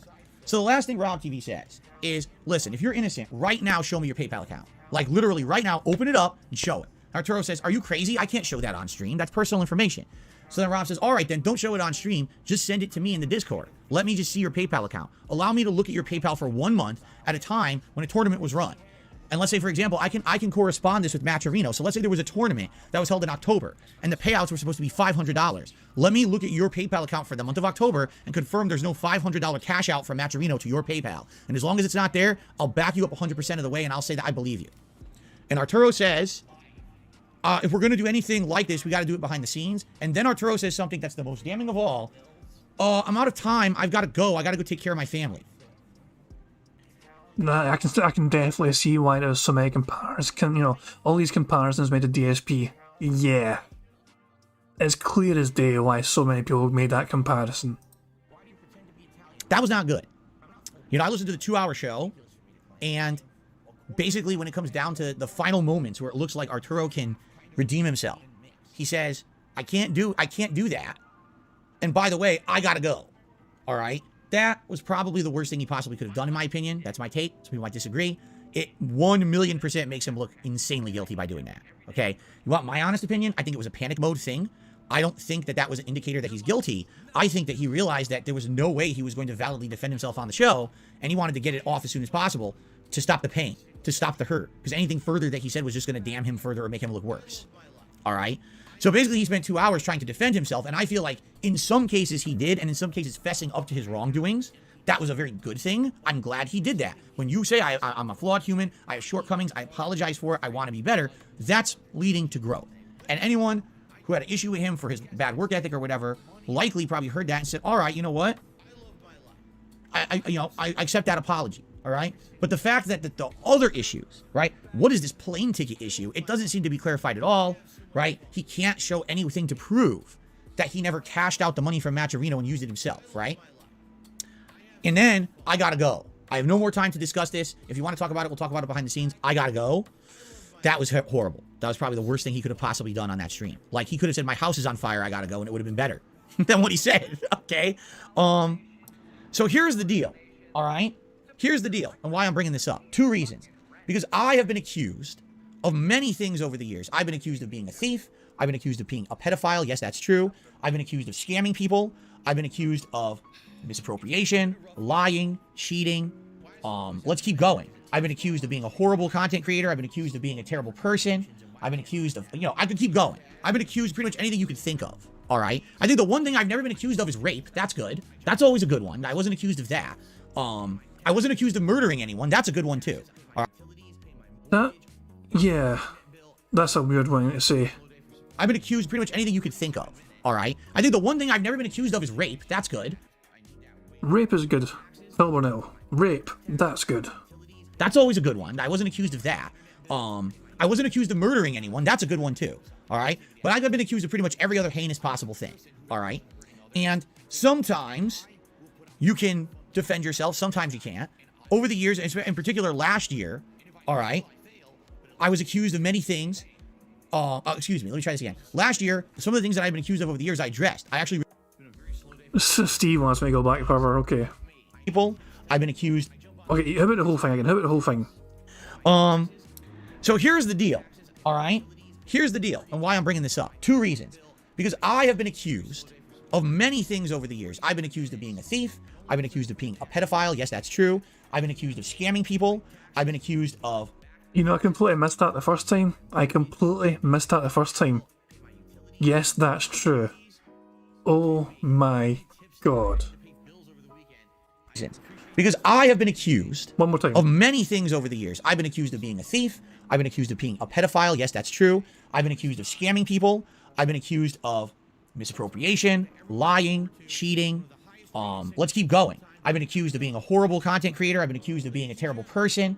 I've been accused of, I could keep going. I've been accused of pretty much anything you could think of. All right. I think the one thing I've never been accused of is rape. That's good. That's always a good one. I wasn't accused of that.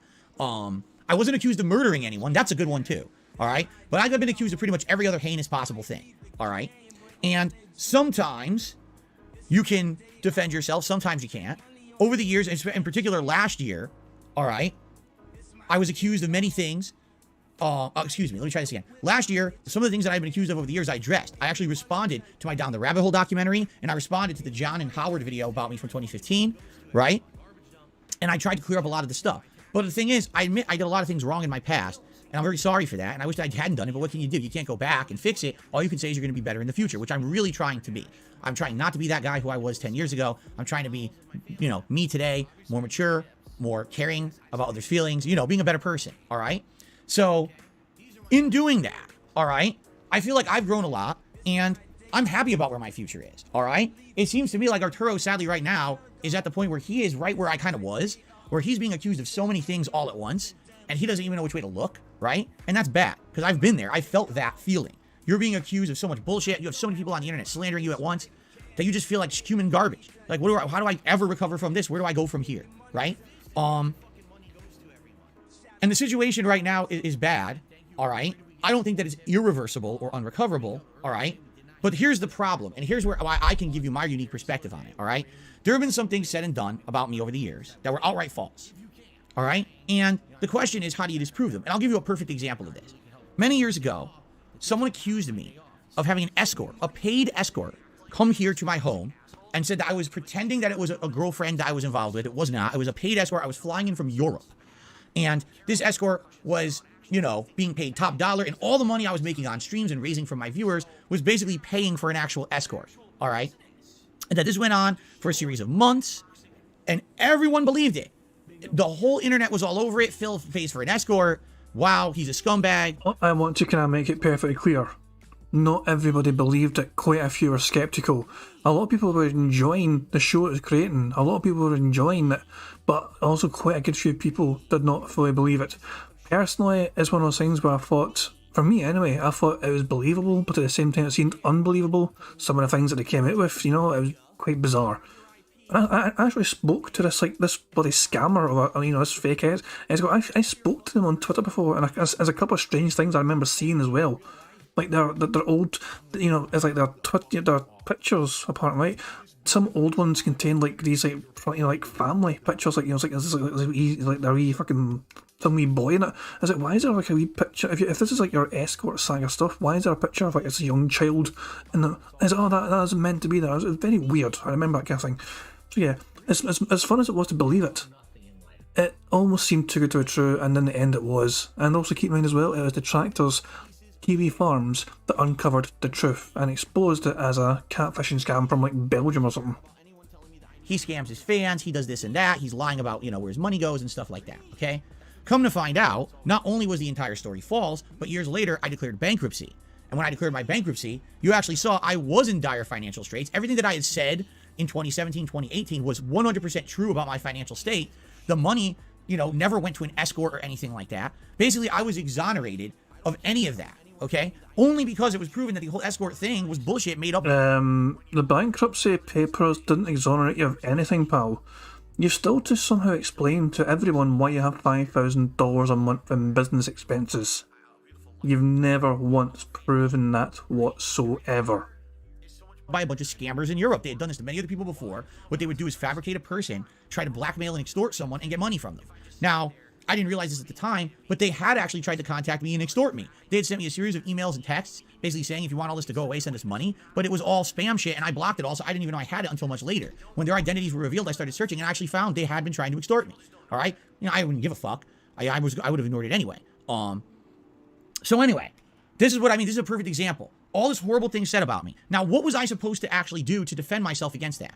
What evidence could I have presented to show that everything that people were saying was false? Financial statements, right? Expose myself, show you where I spend all of my money, every business I spend money at. That's horrible. I can't do that. I can't show you my bank account. I can't show you where I spend my money, because what would happen is essentially people would harass me and use that information to ruin my life. I literally just gave the example earlier on this podcast that a few months ago, all I mentioned to you guys was I had to be late on a stream because my car broke down. I got to get it to the shop. Within 2 days of the car being in the shop, people had committed identity theft, impersonated me, committing fraud, and basically getting all the information about the car repair and posting it all over the internet. All right.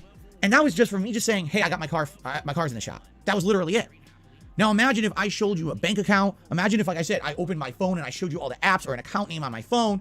These people would go to absolutely no limits to basically ruin my life. They'd probably try to reverse engineer every account. They'd try to get access to probably spend my money, steal my money, contact people, impersonate me, do things in my name that aren't legal, try to ruin my credit. You know, not that I have any credit from the bankruptcy, but you make it even worse. You know what I'm saying? This happened last year. I told you guys about this. Last year, 2 years ago now.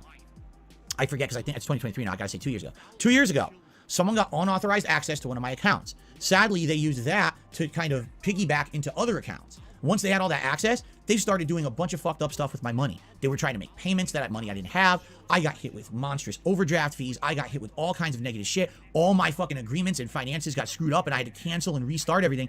And it put me back thousands upon thousands of dollars. All right?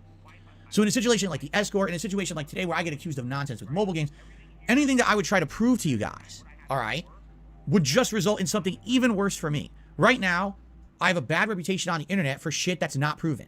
No one can prove the shit that's said about me because it's not true. I can tell you from my first person perspective, it's not true. The shit they say about me is completely false. You have every once in a while, there's a little nugget of truth that gets blown into a giant situation, but it's not fully true, right? So knowing this and knowing my own situation, how would Phil ever defend himself? Well, I'll show you my bank account, or I'll show you my fucking PayPal account. No, that's the end of everything for me. Like literally, there goes my money, there goes my identity, there goes everything, ruined my whole life. They did it 2 years ago, cost me thousands upon thousands of dollars. They'll do it again, right? And it just, as simple as a car repair blows up the way that it just did, and that was evidence that they're gonna do it, it's gonna happen. So I can never, ever show concrete evidence of anything, because the moment that I show you a small, what you would think is innocuous, unimportant piece of information, that will be blown into something to ruin my life, all right? And I'm not dumb about it anymore, because I've now been through this multiple times, and I'm not gonna put myself through it anymore, all right? So here's the thing, okay?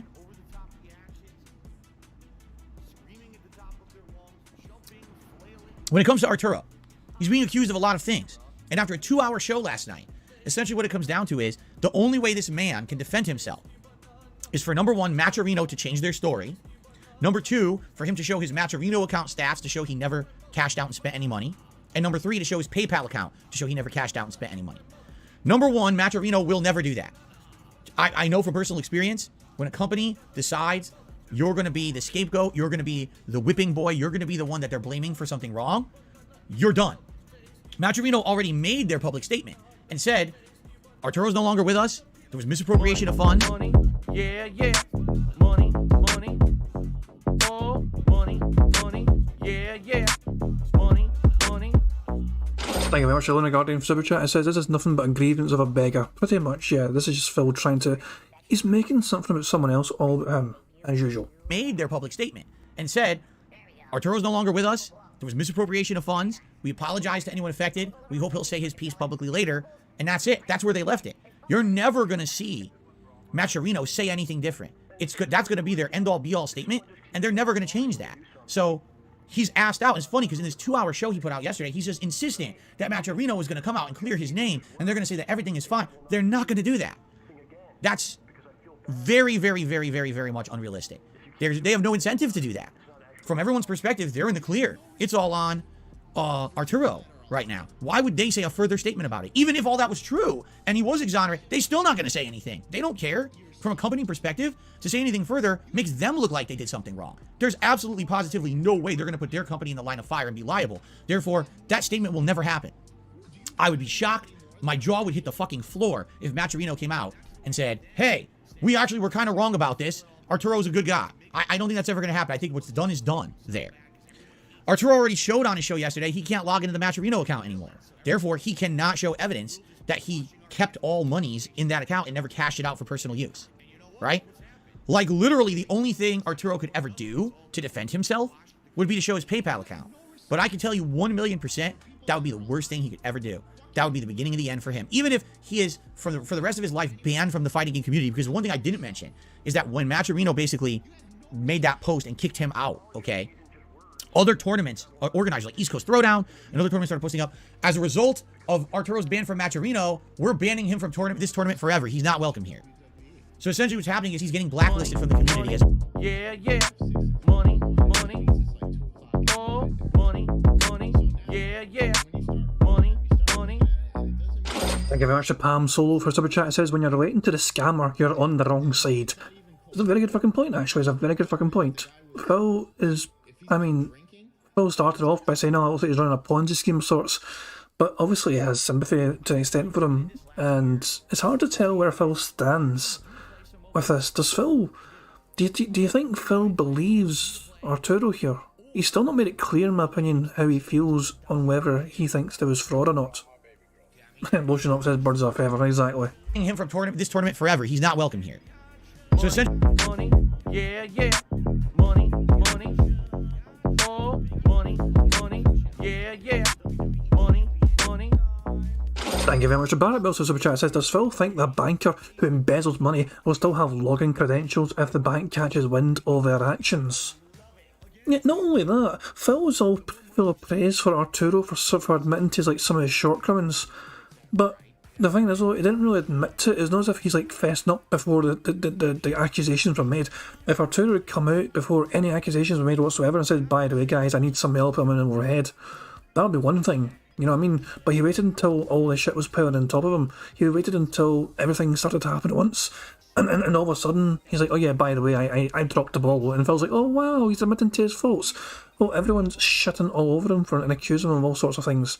It's not exactly him coming forward, but before anything is revealed or or no bombshells. No. Yeah. Phil's stance on this is weird, in my opinion. Arturo's banned from Matcherino. We're banning him from this tournament forever. He's not welcome here.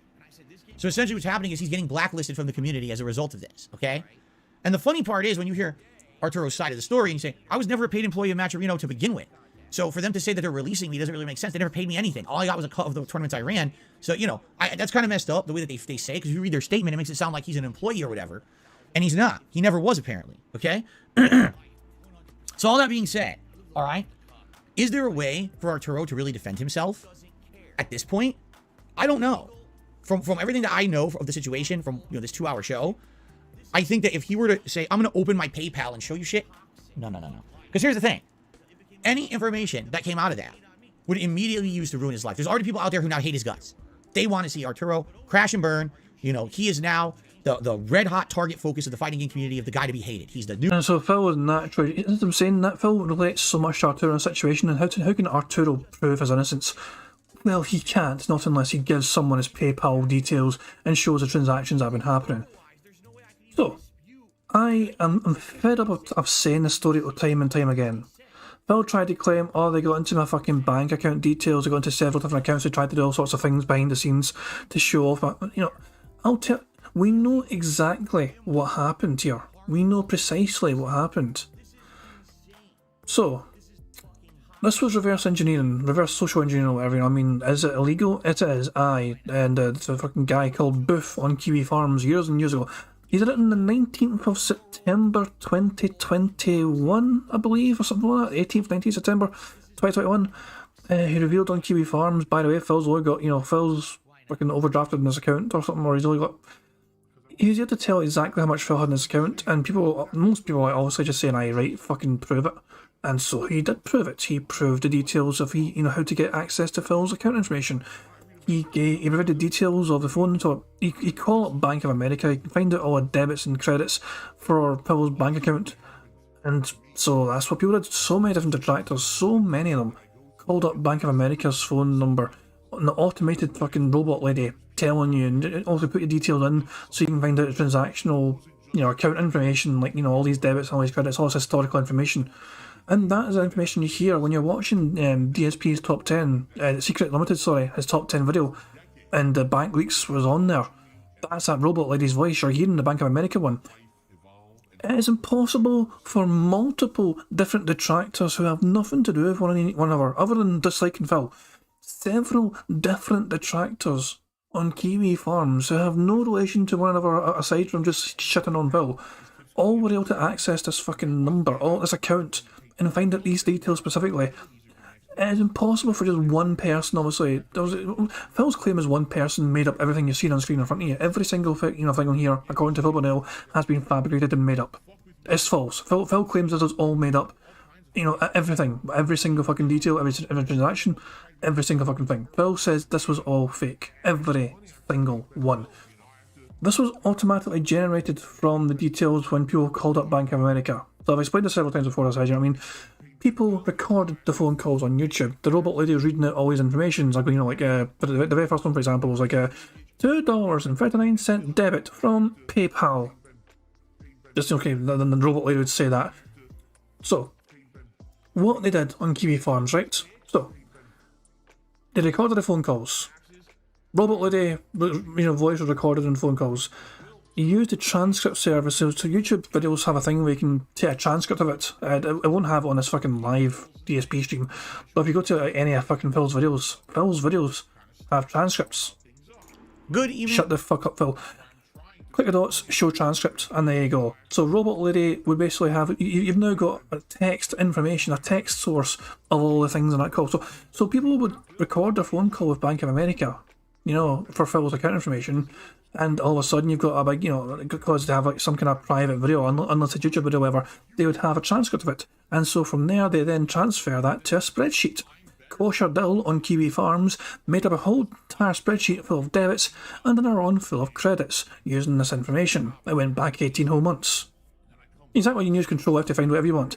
And so from Kosher Dill doing all that to have every single, two separate spreadsheets, one of debits and one of credits, piece of piece, the mad lad that he is, decided to organise it all in a very, lovely way, and he made it all presentable and everything else. So it's all in date order and everything else. So from the 20th of March 2020, sorry, it's not even the 20th, yeah, it's the 20th of March 2020, because this is exactly like a 18-month period, and ends on the 17th of September 2021. What was it, 20th of March? Hold on. It was the 2nd of March 2020. Yeah, 2nd of March 2020. From the beginning of the month of March 2020 up until mid-September 2021. Phil's transactional information, historical transactional information from Bank of America, and this one account was available. His main account, essentially, because this account was used to pay off the mortgage. This was used to pay off his car. This was used to order DoorDash. This was used to PayPal. This was used to pay everything. Phil's argument that this was all fabricated, this information does not hold water, simply because so many different detractors were able to obtain this information themselves at the time. They had access, they could just phone up Bank of America, they had Phil's account details, and I think since then, since all that's happened, Phil has made his details far more secure and far more private. No, not private, but just obviously he's going to, you can't just do the same thing again. If you had Phil's account information, I don't think you can just do the same thing again, because I think he has more security now on his account. So Booth, a user called Booth on Kiwi Farms accessed Phil's account. They didn't do it to try and steal money from Phil. They did it for informational purposes. They wanted information. They sourced that information. They got that information. They got what they wanted. They regret sharing that information so publicly on Kiwi Farms because they did not want to actually hurt Phil financially. Booth's actions indirectly led to Phil's account being frozen. And so Phil's account was frozen for a week or so, I think it was, or several days at least. And so it actually hurt Phil trying to pay things because Phil's account was frozen. He couldn't actually pay things he was meant to pay off at the time. And Booth actually did show some sincere regret about Phil actually being hurt in this manner. He didn't want Phil's account to get frozen and to have his fucking spend, just to pay his normal fucking bills, not shit. He didn't want that impacted. He just wanted information on Phil. There's so much information to be gained there, And also, the bank leaks revealed a whole lot of information to us detractors. Hell, these bank leaks are what got me into detracting. Properly making videos and giving one fucking taking it. I was a detractor for a fucking long time before this, But seeing this source of information and seeing how much we could learn from this, and how many answers to the questions we've always had, where does the money go? And then you see this big fucking slice of pie where it says microtransactions, and it's the biggest slice of the whole fucking pie chart. Yeah, there's where a lot of that money goes, Phil. And keep in mind, the bankruptcy's already happened at this point in time. This was September 2021. Phil's already celebrated the bankruptcy and everything else, and it's like he's thinking, I'm fucking, this is all good now, I can fucking do whatever I fucking want. But as I'm saying though, it didn't. A lot of us had questions from that bankruptcy, like the 5k business expenses per month. How? And then you see, I love the breakdown as well. The breakdown every month, you can actually see gaming expenses. Gaming expenses is business expenses. Instead of $5,000 for August, $15. Instead of $5,000 for September, so that was September. Sorry, September was $15. September 2021, not $5,000. August 2021, instead of it being $5,000, it was $5. July was $128. Fair enough. Some new games, perhaps. Still not $5,000. Methbear says an account would only be frozen for as long as it takes to open a new account and transfer the money. Maybe hours, not a week. Was it a frozen account? And I do know Phil's balance changed directly to like some strange figure, which I think was some auto. It's been a long time since I covered the fucking backweek stuff, so maybe it wasn't frozen per se, but it was. Basically, there's so many people accessing Phil's account at one time to learn this information that it caused Phil's account to not be able to get accessed by like anyone. Yeah, that was negative 900,000. That's what it was. Negative 900k. Jesus, yeah. Maybe that's what Phil means. Was like, did they try to steal money from my account? No, that's just a default thing. But Phil tried to claim he had like 9,000 stores. It's just crazy. Phil trying to claim the bank leaks aren't real is so ridiculous. He could try. The thing is that we have so much concrete evidence on our side to prove that is Phil Burnell's account. Phil has only got, trust me bro, it's not. As his defence. He refuses to try and prove otherwise. He will not prove otherwise. New flavor of the day, the guy that's the villain, right? So the moment that he shows any kind of personal information at all would be the moment that trolls will go after him and try to ruin his life in any way, shape, or form, and they will be relentless and they will not let up. All right? I don't think he should be showing any information. And by the way, even to that Rob TV guy, even if he trusts him, I even then wouldn't show it because you never know. With these backstabbing people, I hate to say it, there's people who I've trusted over the years, and they've went and they backstabbed me, even though I thought that they were 100% trustworthy. And you never know what they're going to do. What's to say that he sends Rob TV or someone else, a neutral third party, his actual PayPal statement, and then somehow that leaks.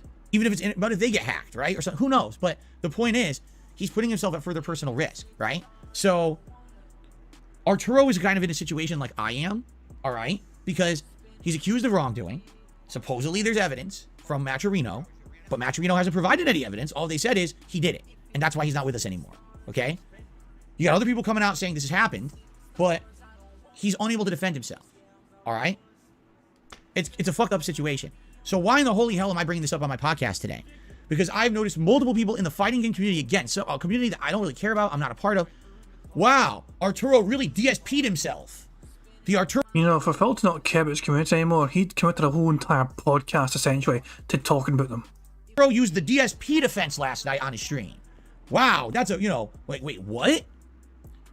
And so you come to read it, and you're going to find out what they're saying is, now the mentality of people on the internet is, I am a horrible person, okay? I do horrible things.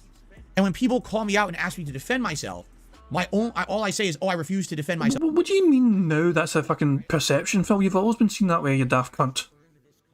No, this is how I'm seen. Fuck off, Phil. No, this is how you've always been fucking seen, you stupid prick. You fucking like to pretend otherwise, but this is pretty much how you've always been seen, even in your goddamn precious fighting game community. They like to fucking shit on. They said to me in the end because I did so much, you did fuck all, Phil. You're a toxic little cunt. You were good at fucking Super Fighter Turbo 2 or whatever fucking it was, and that was essentially it. You weren't that fucking good at anything else, as much as you fucking try and pretend to be. You couldn't hang with him anymore. You fucking bowed out because you weren't good enough. You done your fucking YouTube shit. And that was it. Because it would just hurt me further. And therefore, I'm immediately obviously guilty of everything that anyone has ever accused me of. Because I refuse to defend myself from it. That's the mentality of the internet now. That's actually what I literally read that overnight.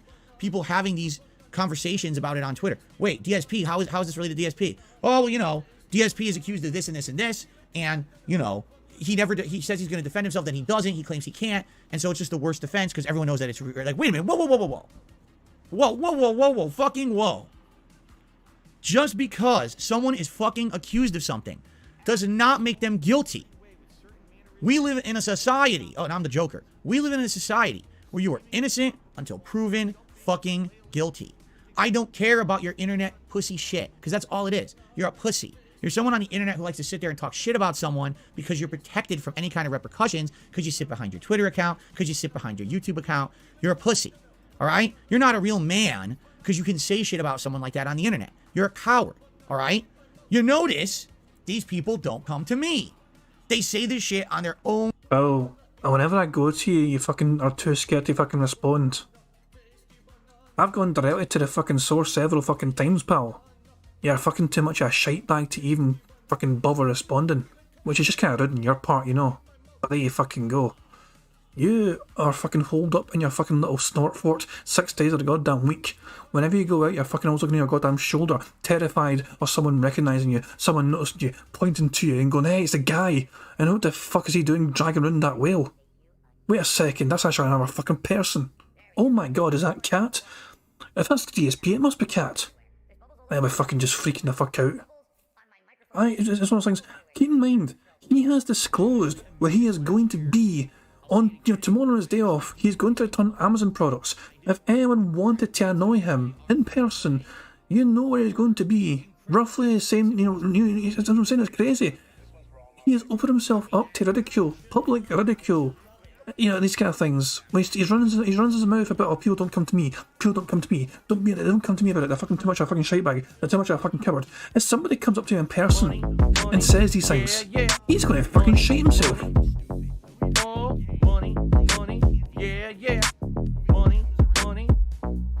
Thank you very much, Barrett Wells, for super chat. It says Arturo just needs to cry about being an alcoholic to get out of a confrontation, and of course remind everyone that was a depression talking. That's another classic Philosm there. Look, if somebody actually fucking goes up to Phil Burnell on his day off tomorrow and says, hey, I believe the bank leaks are fucking real. I believe you don't have fucking $5,000 a month in business expenses. I think you defrauded the IRS. I think you spend money in WWE champions. Justify yourself, explain yourself. I'm not hiding behind a fucking keyboard. I'm not hiding behind the fucking internet. I am here in your fucking face right now, Phil, where you're trying to enjoy your day off and you're stuffing your fucking piggy little face for some sort of fucking food. Justify yourself, explain. He would freak the fuck out. He would go, oh my god, these people are fucking mentally ill. They fucking found me on my fucking day off. They stalked me. They harassed me. There's no fucking wonder. So we talked to Phil. He won't fucking respond online. You fucking try and go to him in fucking person. He's not going to fucking respond because it was too much of a fucking shite bag to actually fucking respond in person. No. He's all fucking talk. He's all bark and no fucking bite. As usual. Own stuff because they're fucking protected. And then they get the mob behind him. Oh, Phil is such a horrible person and he never defends himself and that's why it's all guilty and now Arturo's the new DSP. Alright? You're a fucking coward. You're a pussy. You're a wimp. Anyone who says that shit about me, you want to name drop me in the fighting game community? Fuck you. You are absolutely pathetic. You are basically toxic as shit. You're a horrible representation of the fighting game community. Right? This is supposed to be a community that's welcoming or whatever. I'm someone that has absolutely nothing to do with your community. And you're going to name drop me in this situation because I am a victim of online bullying. Well, you're not a victim. You are the perpetrator of many a shady deal going on behind the scenes with DSP Gaming. You defrauded your own nation. You're a traitor to America. You defraud your own fans on a daily fucking basis, pretending they're fucking money for bills. Oh, I need money for this and that. The motherfucker earned $1,000 since his last day off on tips. He has earned like $1,100 since his last day off. Has he talked about trying to do anything smart with that money? Is he going to improve his business? Is he going to do repairs around the house? Is he going to fix the dishwasher? Is he going to fix the bathroom? Is he going to do anything? No, that money was invested. I say invested. It was spent in WWE Champions. It was spent on DoorDash. It was spent in Total Wine. It was spent on every single other fucking frivolous thing under the fucking sun. He probably fucking saves like $100 so he's got some fucking money for tomorrow to stuff his wee picky face with. Fuck me, man. Bad Luck says, didn't he say yesterday that he no longer talks negative or insults people anymore? Yeah, he's a fucking hypocrite for that. He claimed that he's not going to fucking tell you to not watch anyone. He's like, I'm not going to fucking tell you to never watch and ever call, fucking off, Phil. You fucking told people to stop watching Keemstar over and over again. You made Keemstar laugh a lot with that one. But not long ago, you're telling people to stop watching Keemstar. You're a fucking liar, you're a fucking hypocrite. Everything that comes out of your fucking mouth cannot be trusted because there's also some evidence of you being a fucking hypocritical piece of shit. Every single fucking time. You fucking mock content creators for having LED lights and fucking props behind them, and look at you, sitting there with your props behind you and your LED lights. You become everything you claim to fucking hate when it comes to content creators. You start reacting to shit now. You fucking, all this fucking React content you done last year, you fucking mocked and said it was fucking lazy form of content, but it's fucking good when you do it. It's apparently when you do it, it's fucking intelligent. You're a massive fucking hypocrite, and I'm going to call you out for being a massive fucking hypocrite and a lying piece of shit. Deal with it, Phil. Or just fucking fess up to it. Either way, we're not going away anytime fucking soon.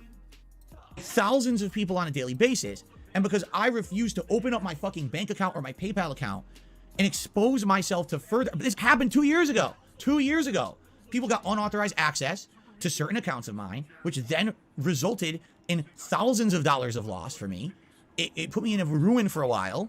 right? I had to redo so many agreements, so much shit. You know, it stressed me the fuck out. Why would I do you think I'm stupid to put myself back into that situation again? I strongly advise Arturo to not put out any personal information whatsoever on the internet. None. Because the moment he does, they're going to do the same thing to him. Man, it's going to be bad. And it's never going to let up because here it is 2 years later. So now, because I don't come with receipts for every little thing that's ever been said about me, it's all true. I'm some kind of a horrible villain, and, this is the horrible DSP defense. No. If you're lucky enough to not be... You know what? I hear it now. Phil doing that? No. I don't know who it was that suggested it earlier on. Somebody in chat was like, hey, you should add that. No. To the fucking bingo card. I don't know who it was exactly. But I think I'm sold now. Phil doing that strange little fucking rapid. No. I think we need to add that to the bingo card. I'm going to do it right now, actually. I'm going to fucking add it to the list. I don't even know how I should add it. Just put in like no. No.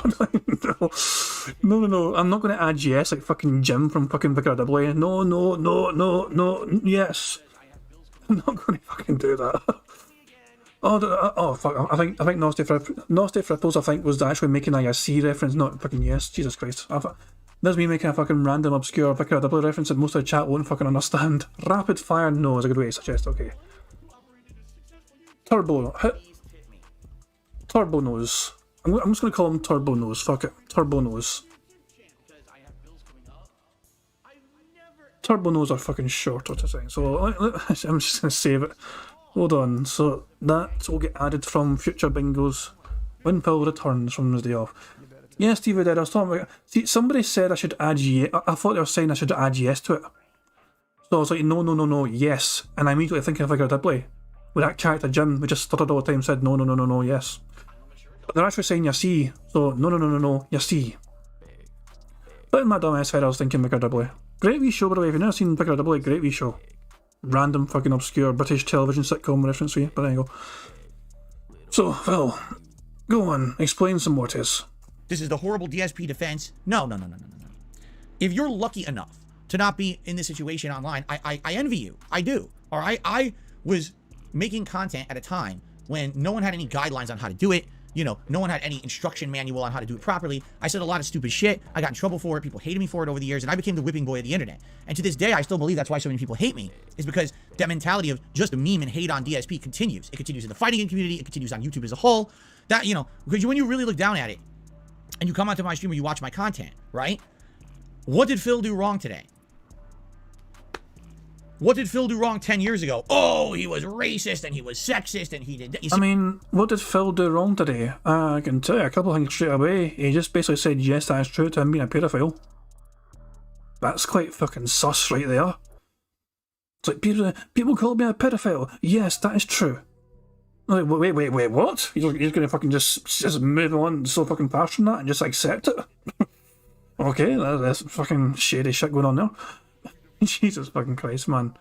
Well, every day you come out with the same kind of garbage fucking nonsense. I'm a victim, I'm bullied. You're a fucking dick. You lie all the fucking time for financial gain. You fucking have to grift your fucking audience every single fucking day. Make your audience feel like, oh, it's us versus them. They're all against us, You need to we need to fucking beat the detractors. We need to beat the trolls. And it's fucking them that's paying you the money at the end of the fucking day. Their pockets are fucking lighter. They win fuck all. When now you're showing this expires to you, they'll be thrown out of the fucking bus just like fucking Plum Girl was. And they're still fucking there in your fucking chat. It would not surprise me if Plum Girl does still keep tipping Phil. They're not a member anymore, they're no longer a member of DSP Gaming. But I wouldn't surprise me if Plum Girl would keep tipping Phil, because they gave Phil like hundreds of dollars already. Meth Bear says check what much? Are you looking at the water bottle? Oh, I saw this label. It looks like a Walmart label. Phil has claimed he never shops there. Can you make heads or tails of it? Is that in the background still, this fucking stream? Or is it? No, it's not. Meth Bear, hold on. I'll share this on fucking... 2 seconds, guys. 2 seconds. I'll just tick this. There we go. My Discord's all weird. 2 seconds. Meth Bear wants some help here. Do we recognise that logo? Enhance. Can I enhance? How can I enhance? Enhance. Fuck, there's a bit too much enhancing going on there. Is that a Walmart logo? Brian B says I have that same spray bottle. Where did you get yours, Brian B? Meth Bear's very curious. I seen like a Discord like notification go off, which is why the screen went a bit weird, and I seen like Meth Bear's typing. I was like, oh, what the fuck's going on? But yeah, I cannot inhabit. I could probably zoom in more, but it's what we're going to learn. This is quite fucking zoomed in already. Barrett Bell says kind of looks like great value. I imagine it's a brand. Train says he would rather die than go to Walmart. See, Meth Bear thinks it's Walmart. But I genuinely have no fucking clue. I'm fucking. How the fuck am I going on what fucking American brand of fucking, spray bottle it is? Jesus Christ, I have no fucking clue. But yeah, there you go. It'll be fucking mystery for you guys to try and figure it out maybe. Train thinks it's from Target. Who knows? But yeah, I'm going to just zoom back out and continue with the stream. But it's a good question anyway. I'm kind of curious myself. And try and fucking figure out where Phil fucking gets his fucking cat spray, but it could have come from a fucking pet shop. You imagine, it's probably something that maybe the pet shop sells, maybe, like fucking here's a fucking spray to keep your pets in line. I don't know, for fuck knows. Yeah, Brian B says that bottle shape stands out, possibly a pet shop. Yeah, possibly a pet shop. That's, my first thought is probably a pet shop. Anyway, back to the bingo. Phil's still going apparently. This is a long fucking podcast. See what I'm saying? People still have those old mentalities of things that I did wrong, and that's the reason that they justify their mistreatment of me in the modern day. That's not right, okay? I'm trying to... Phil, in the past, you were a cunt. Today, you're still a cunt. We're going to keep fucking mocking you, and ridiculing you, and calling you out for being a cunt. 2 days ago now, you fucking had a go at your chat. You said your chat were foolish. You chastised your chat for being foolish, for daring to suggest that there's adhesive on those LED lights. You're like, the chat's being so foolish. They're being so fucking dumb. They're being so foolish. And it's, let me check the LEDs anyway and see. And it's, looks like I was fucking wrong. Did you apologise to your chat? No. You were condescending to sell towards them. You were called out for it by some people in your audience, including Plum Girl as a fucking regular, and you lost your goddamn tiny mind. You're like, you're the one that's being condescending to me! You fucking lashed out 2 fucking days in a goddamn row. You fucking took out your goddamn audience, took out in your fucking chat, because they had the audacity to fucking tell you that there was adhesive on that fucking LED strip, which you didn't know about. It was never about Phil fucking using the adhesive strip. It was all about Phil's toxicity and condescending tone with his chat, with his audience, about fucking dismissing them as being wrong, about there being an adhesive strip on that LED. Phil doesn't want to use double-sided sticky tape pish, whatever, that's perfectly fine, that's reasonable. But his fucking attitude and conduct and him missing the fucking point of why it was an issue in the fucking first place. This is why we mock him. This is why he's a lolcow. He's oblivious to the fact that he caused it all. He's oblivious to the fact that he instigated all that fucking shit happening in the first place because he is so fucking abrasive and so fucking cuntish towards his fucking chat and his audience. He's so ungrateful. He's so fucking he's such a fucking arsehole, basically, towards his own goddamn audience. And he's not aware of it. He's just being himself. This is him. Normal Phil is arsehole Phil. That is the simple fact of the matter. He's not aware into anything out of the ordinary. For Phil, he was being his normal self. So he doesn't think he done anything wrong. It doesn't stand out to him. Nothing stands out to him fucking thinking I did something different that day. No, Phil was being himself, Phil was being normal. And that's why he is not even aware of how condescending he was. Because that for Phil was a fucking normal thing. That's a normal fucking trait of his. Change, I'm trying to be better. But I can't just waste my time sitting here and addressing your bullshit. I have better things to do. I have better content to put out. I have to make a living. Sitting here addressing bullshit all day is not going to pay my bills. It's not. I need to be putting out positive content that people want to watch, that people want to support. I can't be addressing your fucking internet nonsense all day, all right? And the funniest part about all this is the people who are name-dropping me in the FGC are relatively newer content creators from the last few years. People who now did have proper guidelines on how to behave online. They use all the proper YouTube fucking ways to get ahead on YouTube and to be popular on YouTube. That's why they are. The only reason they're successful is because they followed in the footsteps of people who trailblazed before them. So they use that instruction manual of success to become successful themselves. Good on them. And I actually wish them all the luck in the future. Become popular YouTubers, popular content creators, popular social media posters. But the reason that you're able to be successful is because people fucked up before you and you learn from their mistakes, like me, right? So is it fair for you to... DSP is really fucking crediting himself partially for the success of people in the FGC these days. The delusional take of Phil Burnell. I was like, Phil had to walk so these current content creators could run. They wouldn't be where they are today if Phil Burnell had not fucking set the trail ablaze with his robust, hateful antics back in the day.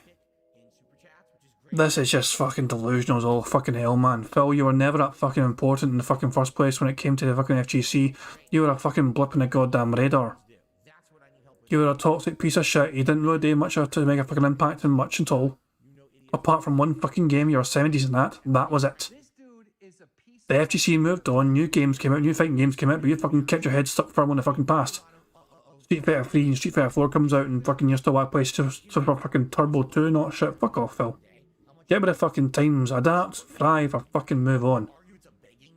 FGC moved on, you couldn't fucking move on, so you fucking left all fucking behind because you weren't fucking good enough to hang with the fucking crowd anymore. You done your fucking variety of fucking content. You fucking claim I'm so much fucking better than these guys because fuck off, Phil. Condescending cunt. Now dogpile on just the meme? Of course it's not. It's incredibly immature. It's dangerous. It's harmful. It's fucked up. And I'm tired of it. I'm tired. Money, yeah, yeah. Money, money. Oh, money, money, yeah, yeah. Money, money. Thank you very much to Mastodon, the pizza slicer, for super chat. It says, Phil. He's quoting Phil here. Phil, get this through your head, you FGC gamers. You only exist out here because of Ree. Yeah, and then Mastodon says, give me a break. Exactly, it's sucking. Phil was extremely triggering tonight, that's all I fucking say. And by the way, this entire fucking rant from Phil did not fucking get the views he wanted. He was expecting some more viewership than usual.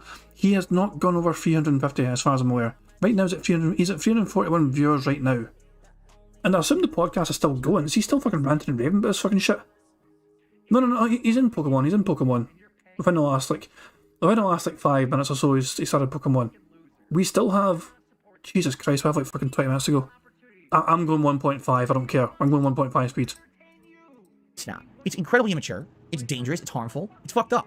And I'm tired of it. I'm tired of being the whipping boy of the FGC. I don't care about the FGC. I left for a reason. I saw, at that early era of Street Fighter 4, and Ultimate Marvel vs. Capcom 3 in particular, I saw this new mentality of entitlement, of... Shut the fuck up. You weren't good enough. You fucking ran for the fucking hills. You probably fucking suggested to the FGC guys, can we keep playing Super Street Fighter Turbo 2? I'm real good at this fucking game, and I think everyone would like it if we keep playing it, and fucking everyone was like, fuck the fuck off, Phil. But so the game's fucking like 10 years old, but for fuck's sake, we're trying to play the fucking new games and not shit and enjoy the fucking new games with better graphics and better gameplay. Fuck the fuck off. And they're like, come on guys, come on. Can we play my game? Can we play my fucking game, guys? Just fuck the fuck off. So I was like, okay, fuck you guys, I'm going fucking home. Going back home to fucking Connecticut, whatever, and I'm going to fucking play fucking games on YouTube instead. And beg people online, and I'll fucking show you guys. Fucking poor Phil Burnell. Egotistical behavior, everyone trying to get ahead to be the top streamer, to be the top content creator. I didn't like it. When I grew up in the FGC, there were egos, but the egos were for your game, not for your level of popularity online, not for your level of clout, not for taking jabs at each other and shit like that. It was like, you talk as much shit as you want, but the moment you show up at that tournament and you fight, it's all on the line, and that game is the end-all be-all of it, right? At the end of the day, you win, you lose, you shake hands, you walk out of there, that's the end of it. Today, the FGC is about backstabbing, drama, fucked up, attacks and memes, and just who do we cancel today? Who do we shit on today? By the way, the FGC remains to this day one of the least welcoming competitive communities. People frequently criticize it, saying it's incredibly sexist, it's incredibly racist, it has all these problems, and they don't want to talk about that. What they want to do is they want to keep up with their bullshit bullying mentality. They want to pile on. They want to look at someone like Arturo, who right now is in incredibly hot water, has a lot of accusations being thrown their way. Hey everyone, look at that guy today. Because if you look at him, you'll stop looking at us, right? And that's really what it is. It's really messed up, the way that community operates. All right, and I don't like it. All right, I don't want to be called, oh, now Arturo's the new DSP. The guy, he does all these horrible things, and when he gets accused of them, he doesn't provide any evidence. I didn't do anything, all right? Fuck you. Every little pussy bitch out there who wants to name drop me in a negative way, you have no evidence of anything because it's not true. If you had evidence, there'd be fucking evidence. There's none. Fuck you. You are a scumbag. You're a loser, all right? For you to be name dropping me like that, I have nothing to do with you or your community. I want nothing to do with it for this very reason. So Phil's whole point of fucking making this big toxic triggering rant was so he could fucking go to the FGC guys, oh, you guys name dropping me. Fuck you guys. There, I fucking told them, yeah. I showed them who's fucking boss. Phil, no one takes you fucking seriously. You fucking try and act like some sort of fucking hotshot, big tough man. You're not even fucking that fucking big. I fucking love how Phil pretends he's like fucking 6 foot when he's not fucking 6 foot. It's like fucking 5'11" or some pish man. Little midget prick. I say that because I'm fucking 6'4". So I'm allowed to fucking call people like Phil a midget. You ignore facts. You erase history. You pretend like I never won a fucking game of anything. I did. For years and years, I was a top Super Turbo player. I was a tournament organizer. I was well respected in the community for a 3 or 4 year period there after the fluke that you like to say was my placing at EVO. But funny how you've managed to just erase 4 or 5 years of history in a puff of smoke to say your stupid fucking narrative, all right? You're a child to me. You're nothing. You're a nobody. You don't affect me. You're a loser. And I don't want to fucking hear my name in your mouth anymore. This goes for the entire fucking FGC.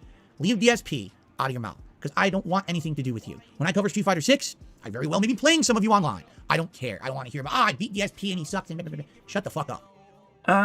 So if anyone in the FGC ever fucking happens to hear us for whatever fucking reason, please do keep talking about Phil as much as you fucking want to.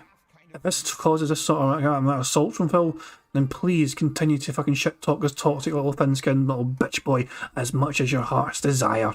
And if you come across him in Street Fighter 6 when he's playing, then please feel free to enjoy it as much as humanly fucking possible, just to fucking watch his salt flow from his piggy little mouth and see him try to fucking justify why you're so fucking inferior to him, even though he just got his arse handed to him several fucking games in a fucking row. Please, FGC guys, do not fucking hesitate to shit all over this toxic little bitch. All yours, lads. And ladies. Right, seriously. Just grow up. Grow a fucking pair and do something for yourself other than become a bandwagoning bitch. Because that's what you are. You're a bunch of bandwagoning bitches to say Arturo's situation is exactly the same as mine. It couldn't be further from the truth. The things that I'm accused of are not true in any way, shape, or form, but are based on a nugget of truth, and I can't go out of my way to disprove them because that would put myself and my family at personal risk. Okay? Hold the fuck on. That's a fucking oxymoron, Phil. You can't. That doesn't make sense. It couldn't be further from the truth. The things that I'm accused of are not true in any way, shape, or form. Are not true in any way, shape, or form. Not true in any way, shape, or form. But are based on a nugget of truth. But they're based on a nugget of truth. They're not true whatsoever, but they're true to an extent. What in the fuck is wrong with your fucking drunken adult brain? How many brain cells are you fucking killed with that fucking whale tail gin of yours, which is not even called whale tail, by the way? You just fucking love calling it whale tail because it's got a fucking image of a fucking tail and you think it's called whale tail. You fucking moron. Jesus fucking Christ, man. This fucking moron. And I can't go out of my way to disprove them because that would put myself and my family at personal risk. Okay? Arturo's situation is very different. There seems to be some pretty damn concrete evidence of some of the things he's done, and even his response that he gave honestly left a lot more questions. Okay? So, yeah, it looks bad for him. I wish that he could defend himself. I like the guy. I want him to recover from this. I don't know if he ever will. But I'm not Arturo Sanchez, and he's not DSP. And the moment you make that association, you make yourself a fucking clown. Because you don't understand shit. You're just some dumb, mouth-drooling internet memester who repeats what everyone else has said to get that little fucking name drop, to get that little rise. And you are a fucking idiot. And you know what? Again, I've said it before and I'll say it again. Anyone who name drops me in a way like this, all right? If you're a fan or a viewer of their content, the moment they say the DSP line, that's the moment that content creator jumps the shark. It just proves that they're just that fucking, they're played out, man. They're lame. They don't even know what they're talking about. They're just saying something to say something, and they don't know. They're not going to be giving you any kind of intelligent thought. They're just going to be regurgitating the nonsense memes, and those are the people you don't want to be watching, quite frankly. All right, just being honest here. Do you want to follow someone who's going to be truthful, who's going to be giving you? So now you're going to tell your audience who to watch and not watch. You shouldn't be watching this content creator because they made fun of me. Fuck off, you fucking thin-skinned wee dick. Damon Anderson, we cannot put nugget of truth because Phil, I don't think says that enough. Information, who's going to be giving you, all that stuff. Or do you want someone who's just on every meme? Seriously, every fucking negative meme, every fucking piece of shit, right?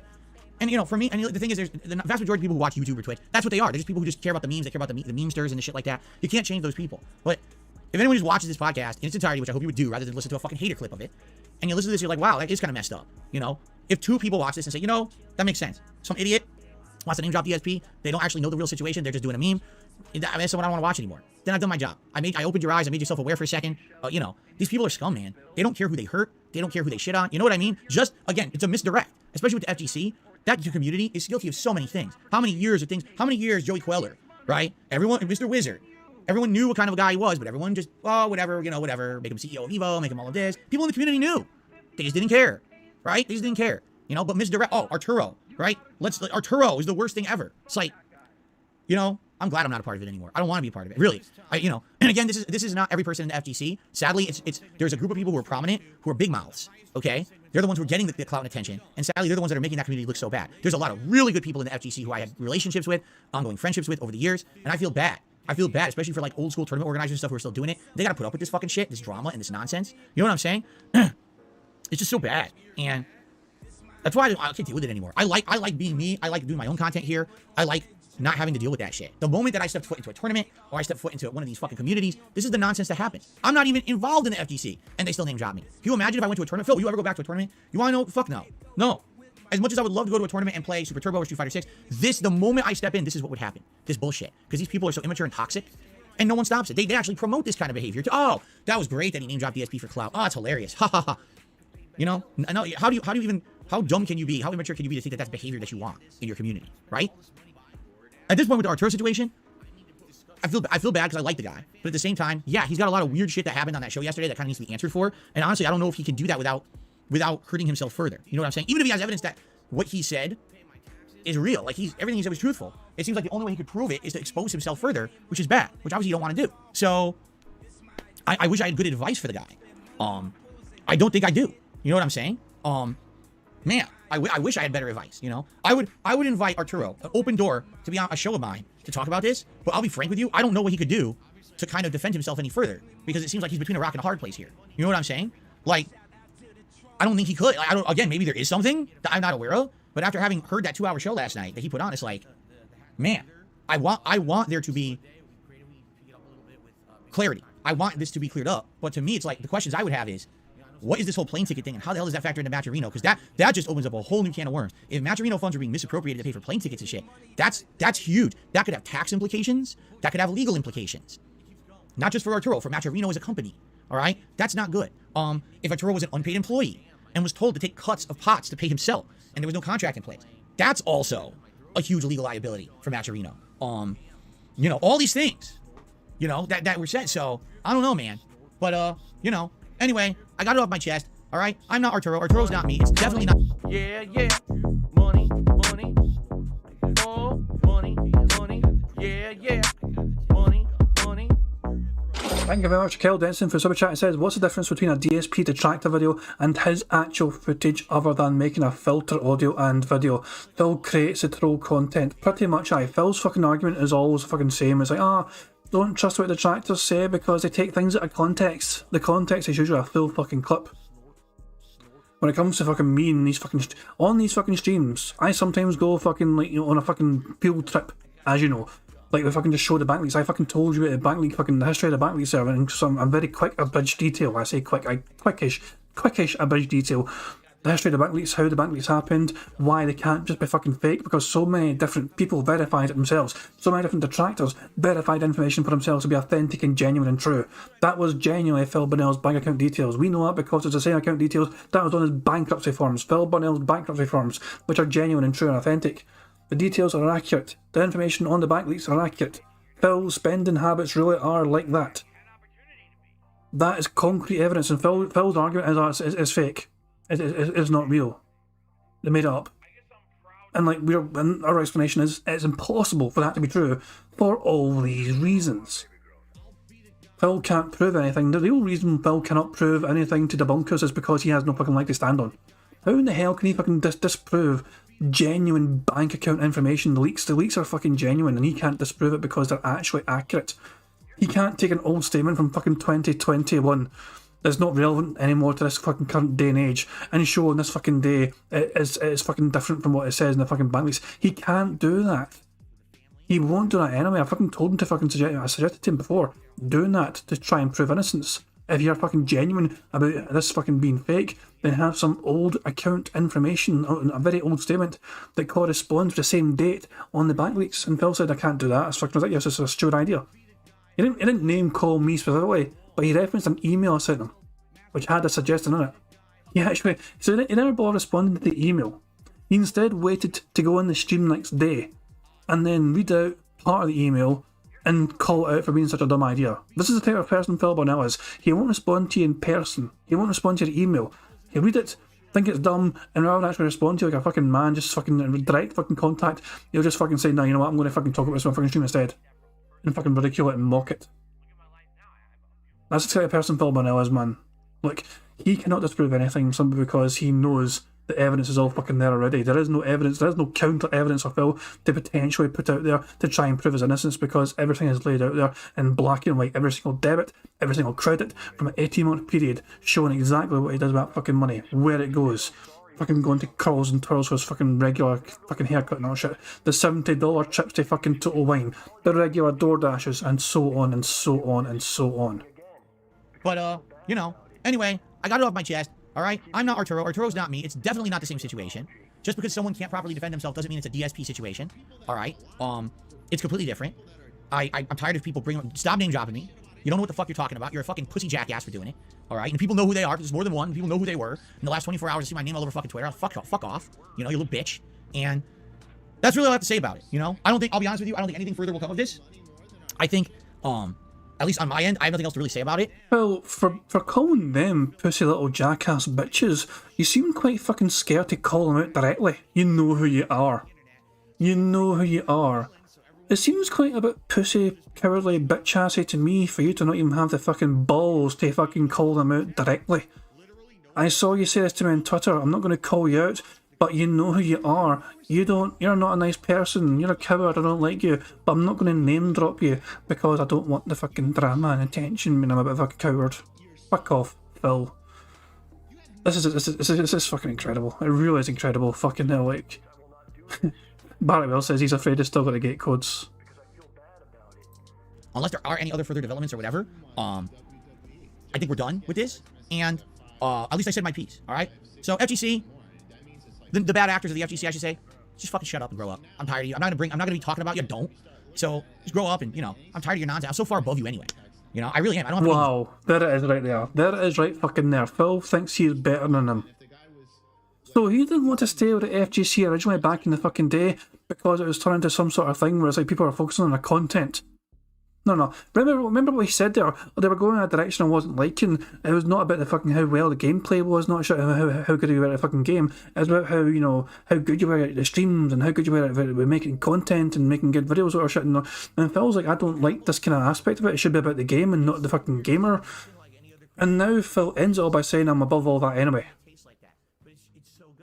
He thinks he's better than him because he went and left the FGC community, which he claimed was going in a direction of being like a content creator, to become a content creator on YouTube. Not a good one, but that's what I'm saying. There's so much hypocrisy when it comes to Phil and his words. He's just in the same goddamn stream. You can call him out for fucking flubbing over his fucking lines and everything. It's just bizarre to me. It's unreal. Drained with all the fucking bullshit and drama of your community. Thank God. Man, that would have been the worst choice I ever did if I decided to become a full-time content creator in the FGC rather than being a variety creator like I am. I don't think I'd be able to sleep. I don't think I'd be able to enjoy the content I put out. Really. I'd be like, I hate myself. I would hate myself if I had to do what a lot of those guys have to do. And I'm glad that I didn't take that path, all right? And this is why. Because of the drama and the nonsense and the toxicity and the negativity that they just throw my way, completely unwarranted, and I'm tired of it. So I said my piece. I wish Arturo the best. I don't know if or how he's going to get out of this, all right? But I wish him the best, and if he doesn't recover in the FGC, I'm sure he'll land back on his feet doing something else. He's an intelligent guy. And, you know, that's that. All right? I know it went long. I had to cover it in depth, but that's my take on it. And you could disagree, and that's fine if you do. But, you know, when I get these idiots who have to fucking bring me up constantly, like, dude, enough of this shit. Just tired of it. Tired of it. It's why. Why do you gotta bring me up again? Again. You know, let this be the day when I'm just outright saying, just stop. I don't want to ever be involved with the FGC. I'll play Street Fighter 6 casually online, all right? I'll cover the single player mode. I'll cover the characters online. I'll do online play. That's the limit. Casually. He's claiming he's going to be playing it fucking casually. He'll then fucking talk about how he's trying to fucking concentrate in the goddamn game and he fucking wants to take it seriously because it's a competitive game. So he's pretending it'll be fucking casual gameplay, but it's not fucking casual gameplay because he wants to fucking pretend he's a fucking, you know, a professional at a fucking game. Oh, he's doing footsies, he's doing fucking, I shouldn't work online, that's online tactics, I wouldn't work in the real world, and fuck off, Phil. You're not going to fucking play the game casually, at least not, you're going to try and play it as fucking sweaty as possible. For me. Because this distasteful shit, this is what makes me never want to be a part of that community ever again. Really. The behavior of these people, these bad actors, makes it like, why would I ever want to be, I'm not talking about just Arturo, I'm talking about the people who constantly name drop me and shit. Why would I want to be involved in that ever again? ever. Like, really. That's just the worst possible. You know what I mean? Jeesh. So, okay. Got it off my chest. It's done. Let's do a couple quick shout-outs. We got Anime Watcher. Okay, I am going back to full speed, going back down to 1.25. Did a super chat. It says, get your Pokemon to level 70 to finish the game. I mean, that would be hours of grinding. I don't think we're going to do that. Show you can thank you for the membership earlier. Zoe had done a super chat. I realize a lot of people like to protect their trauma and negativity in the world today, especially the FGC. A lot of bandwagoners over there. There's a lot of bandwagoners in general in life. I think bandwagoners are sadly the people who have really hurt me the most over the years. Those that don't want to fully look into a situation. Because there's people outright right now who will say, oh yeah, there's concrete evidence that Phil's a thief and a liar and he steals money and they'll say that. It's not true. But they'll just say, well, I have evidence that you don't have $5,000 a month in business expenses based on 18 months of, bank account information. You claiming to fucking spend... I just love how Phil managed to pass off, Apple. So, how you might be wondering, how did Phil get away with claiming $5,000 a month in business expenses? Okay, so let's just very quickly go to gaming expenses for, so gaming expenses here, $62.81. And you might think that's not a huge amount of fucking money for fucking, June 2021. It's like, how can he pad out? What can he do to make it seem like he spends far more on his business expenses? Well, if you click on microtransactions and then try and pass it off as saying that's a part of your gaming content creation, and say you need to fucking buy microtransactions in video games because you're using that for your fucking business, that's how. So even though piece of able to kind of point out on this spreadsheet what is gaming expenses in itself, the microtransactions are also separated because we can identify that as a separate thing. Phil, though, when claiming bankruptcy, passed off the Apple iTunes, microtransactions, and probably PayPal ones as well, as a business expense, passing it off as it was a necessary thing for his content creation, online content creation.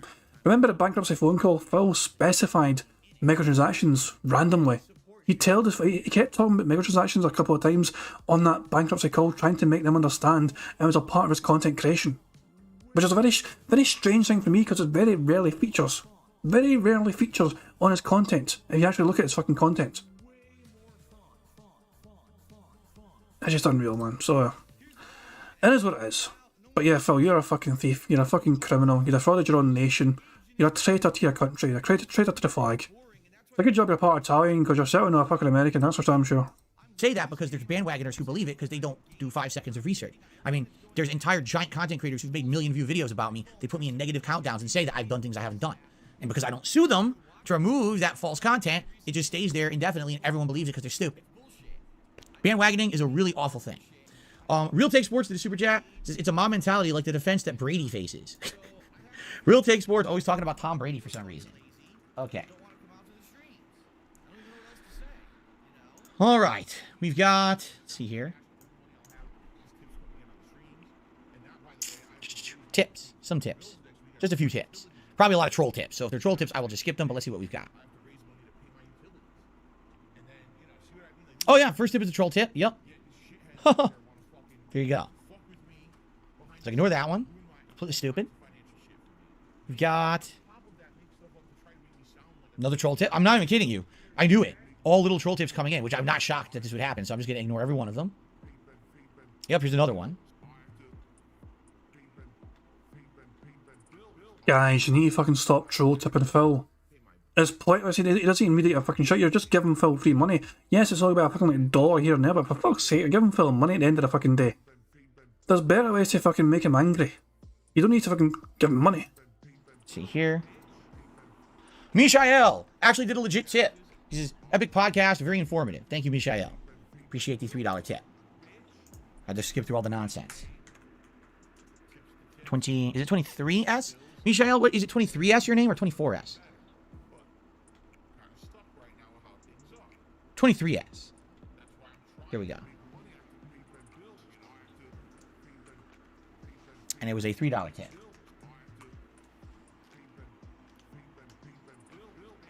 You know, Steve, that's a great suggestion, is ignore troll tip on the bingo list.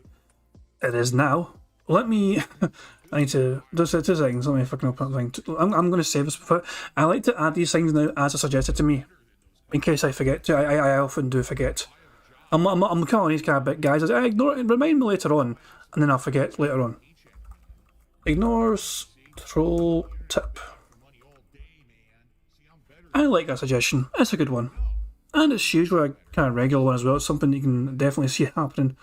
So Ignore's troll tip will be added to the next game of bingo as well, which will be on Friday, since Phil's got his precious day off tomorrow. And that's the bingo, my list of bingo things saved. There we go. Okay. And then we've got another troll tip. And then we've got, these are all the same person. Brad Burnian says that coming though, you'd be surprised. Phil does seem to get quite a lot of them these days. I've noticed it myself, he does seem to get quite a few of them. But the fact of the matter is, though, it doesn't happen every single fucking day though, and that's okay. Bingo is not about trying to find things that happen every single fucking day guaranteed.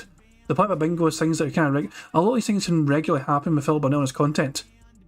So because it happened regular enough, then it's worth adding. So that's the way I see it.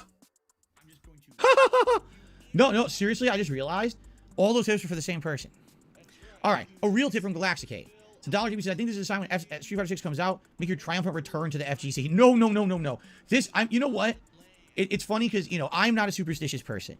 But people say, there's a saying, things happen for a reason, right? If anything, alright, this behavior going on right now in the FGC towards me, and especially, remember, just a few months ago too, I did a quote tweet of someone in the FGC. They were showing off their personal, arcade. And I actually said, wow, when I was younger, this is something that I aspired to have myself. But now people that don't even really play these games at a high competitive level aspire to have an arcade like this or whatever. And that's all it was. But people immediately somehow assumed or insinuated that I was saying something insulting or negative towards the person. When I was not, that was something that you had to assume for yourself. Okay? Because you had to see me in a negative light to think that's what I was saying. And then they applied that to it, and now the person insults me. Oh, well, here I have Street Fighter Super Turbo on PlayStation 1, so you could relive your days of the day when you played the broken one, you never did anything else since then, or something like that. Just an insult, a blatant insult to me. It's like, I didn't insult you. I didn't bring you up in a negative manner at all. You used that opportunity to basically just, take a dunk on me for no reason. I mean, it doesn't benefit you. You just think it's funny to hurt people. Oh, so really, should I want to be a part of that FGC? No. And here's another case. There's a situation with Arturo, really bad situation, being accused of heinous things, wants to defend himself, tried, did clear up some stuff, but actually ended up creating more questions, says he can't really defend himself because it would put him in too much exposure. All of a sudden, he's the DSP of the FGC now. It's like, no. He's not the DSP of anything. You're an asshole. You're just a fucking idiot. You don't know what the fuck you're talking about, okay? Okay. All right. So, ladies and gentlemen, thanks for listening. I know the podcast went late. I'm sure a lot of people will not watch this podcast. Hopefully people will watch the whole thing and not just take it out of context, but that's what they will do if they're stupid. Only if they're stupid, though. Okay. All right, so guys, that is it. Let's end the show. Let's jump back into Pokemon Scarlet. Let's try to see how good we can do here against the Elite Four, because I don't know how it's going to go today. Will we see the Pokemon Vest? Will we raise the full tips amount and see the new Pokemon Vest debut on the stream today? We're about to find out, ladies and gents. All right, thank you for watching. And of course, as always, Happy New Year. And we're going to skip this. Skip. There we go. Okay, guys, let's get set up and get started. FYI, yes, you could still name a Pokemon in this playthrough if you would like, although, let's be transparent here. Probably only a couple streams left with Pokemon Scarlet before we finish the game. And therefore, with only a couple streams left, perhaps you would want to be a little bit, reserved. You see what I'm saying? Phil was too focused on his fucking FGC rant today. Most days he would use a soundbox and play the soundbox for things, but Phil was just far too focused on being a salty, toxic bitch today, so we didn't get to hear a soundbox. Things that you would expect to happen don't necessarily always seem to happen. Phil didn't get that many tips on fucking stream for a fucking podcast. Sometimes he gets quite a good few and sometimes no. So yeah, it's bizarre to me, it's fucking bizarre. But that's what I'm saying, that's the thing about the bingo. Things you expect to happen don't necessarily seem to happen. We still might get a couple here, but I don't think we're going to get a full house, guys. Just saying. With naming a Pokemon, only because you probably will only see them 1 to 2 more streams regardless. However, I appreciate any support. Regardless, again, rewards are in effect. You get to see the cool Pikachu hat. If we hit the $100 tips goal today, you get to see the new Pokemon Vest. If we get $150 in tips today, and anything else is also greatly appreciated. By the way, it is still freezing cold in here, so I need to close my window even further, okay? Derek, I'm glad you like Guys, please tip so Phil can warm up and put on a vest. Picture of the vest. Did you see I showed it on stream today? You missed it, huh? I already showed it on the podcast. Oh no, Derek missed the vest. Oh, is he? No, I thought I was going to fucking fetch a vest, but he's actually just gone to fucking close the window or do something to fucking warm up. I don't know. As if Phil was still wearing his fucking pajamas.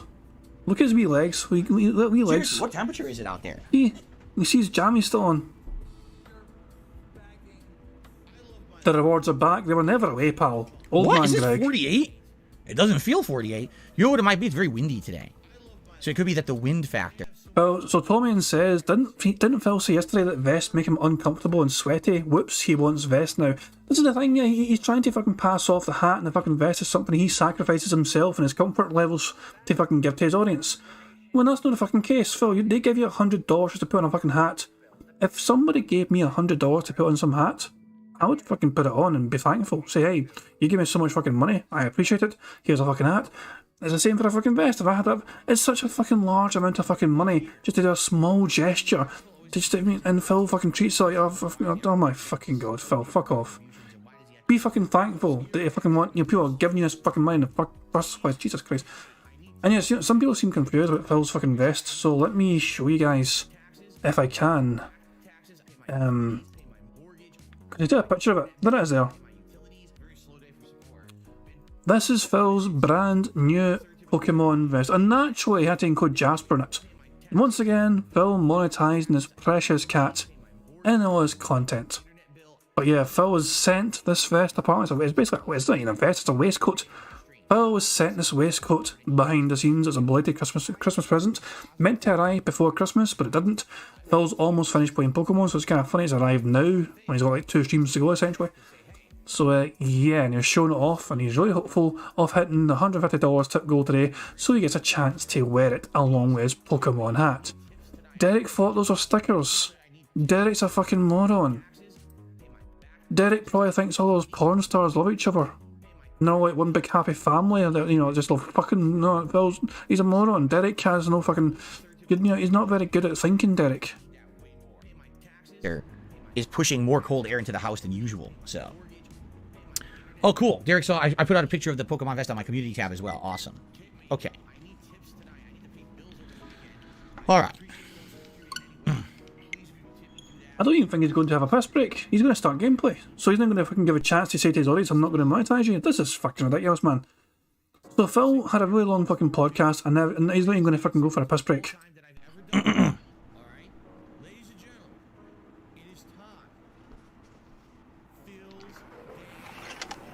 Dead air.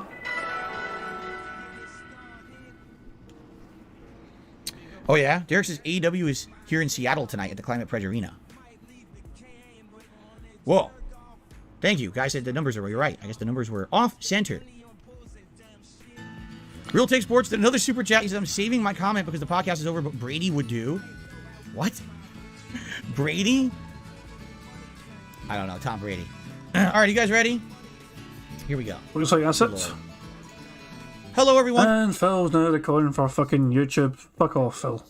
What an annoying... as a game, it started off so well. The bingo game started off so well. We had so many things ticked off, and then Phil got into an FGC toxic rant, and we had these 4 unticked for basically the last half an hour at least of that goddamn stream. That was so frustrating. It's 21 out of 25, seemingly very fucking fast, and then nothing. Just Phil's toxic, bitchy, ranting, salty, fucking garbage gibberish for fucking 30, 40 minutes. Jesus Christ. But, guys, that is going to be the end of bingo. So I'm going to, it's almost fucking, we've been going for a while for fucking 3 hours now, Jesus Christ. So where's Phil at right now in terms of support? Let's check it. So, let's refresh this fucking thing. Are you ready to face Poppy of the Elite Four? Lisa Lou with a $50 tip. He's at $85 right now.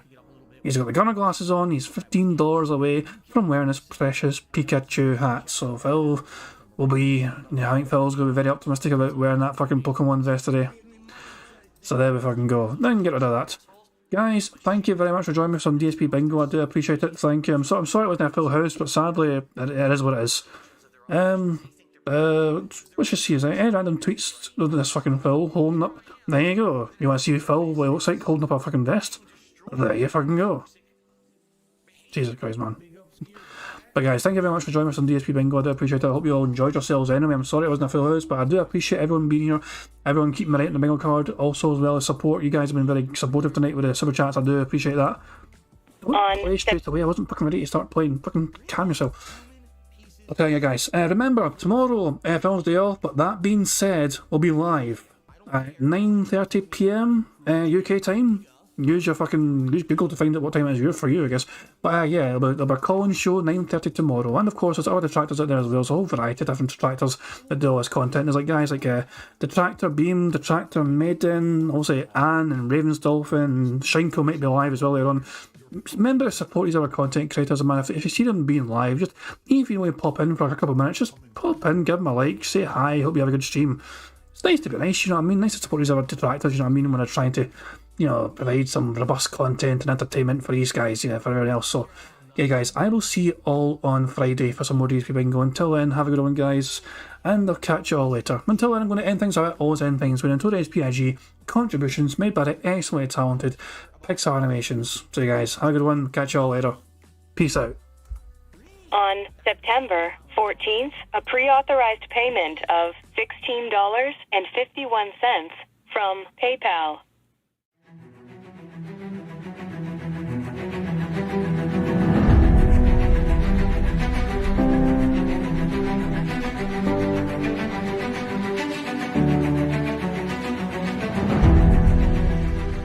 All right, Luna Mills has tipped me $1.30. It says, "I'm back. What's your favorite type of shower?"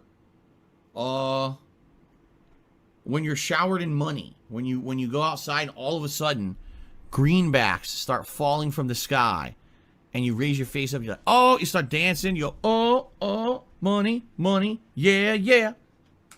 All right, I don't know what the hell you're talking about, but thank you for the first tip of the day.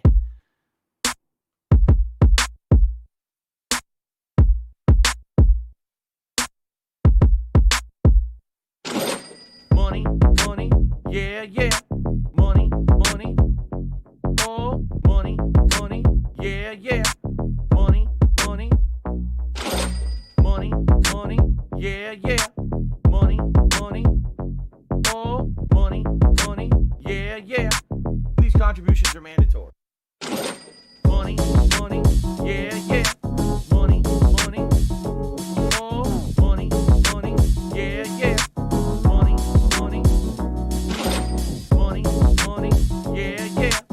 Money, money, oh, money, money, yeah, yeah. These contributions are mandatory.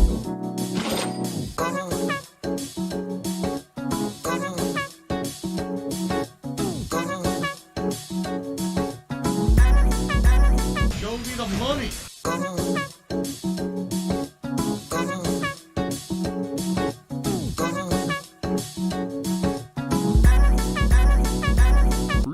Money, money, yeah, yeah. Money, money, oh, money, money, yeah, yeah. Money, money, money, money, yeah, yeah. Money, money, oh, money, money, yeah, yeah. These contributions are mandatory. And it's gone. Just gone like that. In an instant. Fucking gone.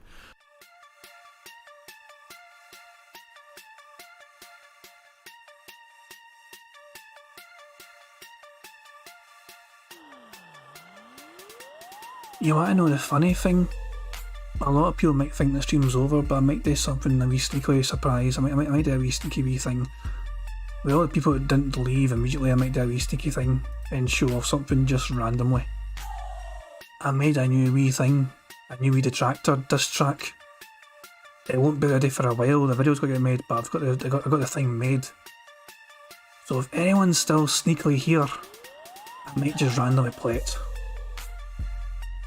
I don't know though, I might just save it. So part of me was wanting to play it before, and part of me is thinking I don't want to spoil it and wait for the fucking thing to make me be ready to release it, I don't know. But it's a wee cracker though, it's one of the best ones I've done. Quite happy with it. Or is, you know. I might be a wee bit sneaky with it. Hold on, let me see if I can find it. Fine, fine. I'll be a wee bit sneaky and I'll play it. Don't tell anyone I've got it. Don't tell anyone you heard us. Actually, I should probably mute that wee background music so you guys can hear us. So, wee sneaky exclusive for you guys. And also, good luck fucking understanding this, because I do talk quite fast at times. Enjoy.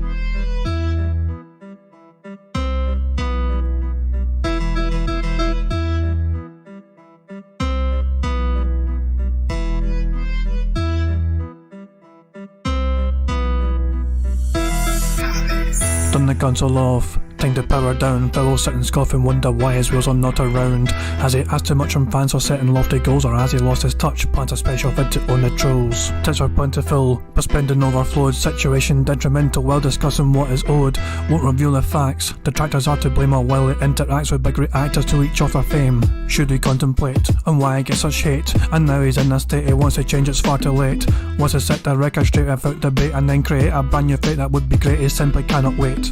Phil was not to blame about his solid name. It was detractors who would fame and make up bogus claims, and so he's taking aim at critics who will shame, and he will flame all while proclaiming that his name is held in high acclaim. On that YouTube grind, 14 whole years refined, wants to be defined by content that is left behind. But success declined and Phil went out his tiny mind. The stars aligned and fate designed to keep him in his current bind.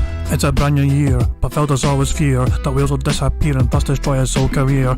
Cause the end is near, his situation is severe, as cat as downs as crying tears as Phil's in financial arrears. He would tell in all his lies, hoping to disguise it. Gacha gaming ties is not what his supporters tip supplies. This he still denies, but look into his eyes, there's no surprise. No matter how he tries, he buys to win that JPEG prize. Legacy is set, Big's a lot in high in debt. Sees detractors as a threat, but he has not seen nothing yet.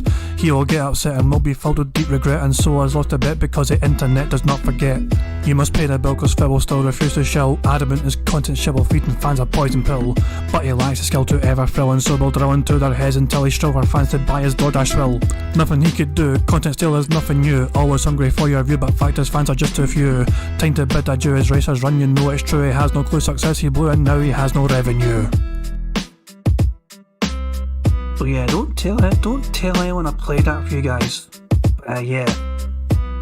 So yeah, as I said, the song's done, as you just heard, but I still need to get the video sorted. But I've got a friendly detractor in mind who's agreed to try and get something sorted for that, you know, so there we go. I do hope you guys enjoyed that.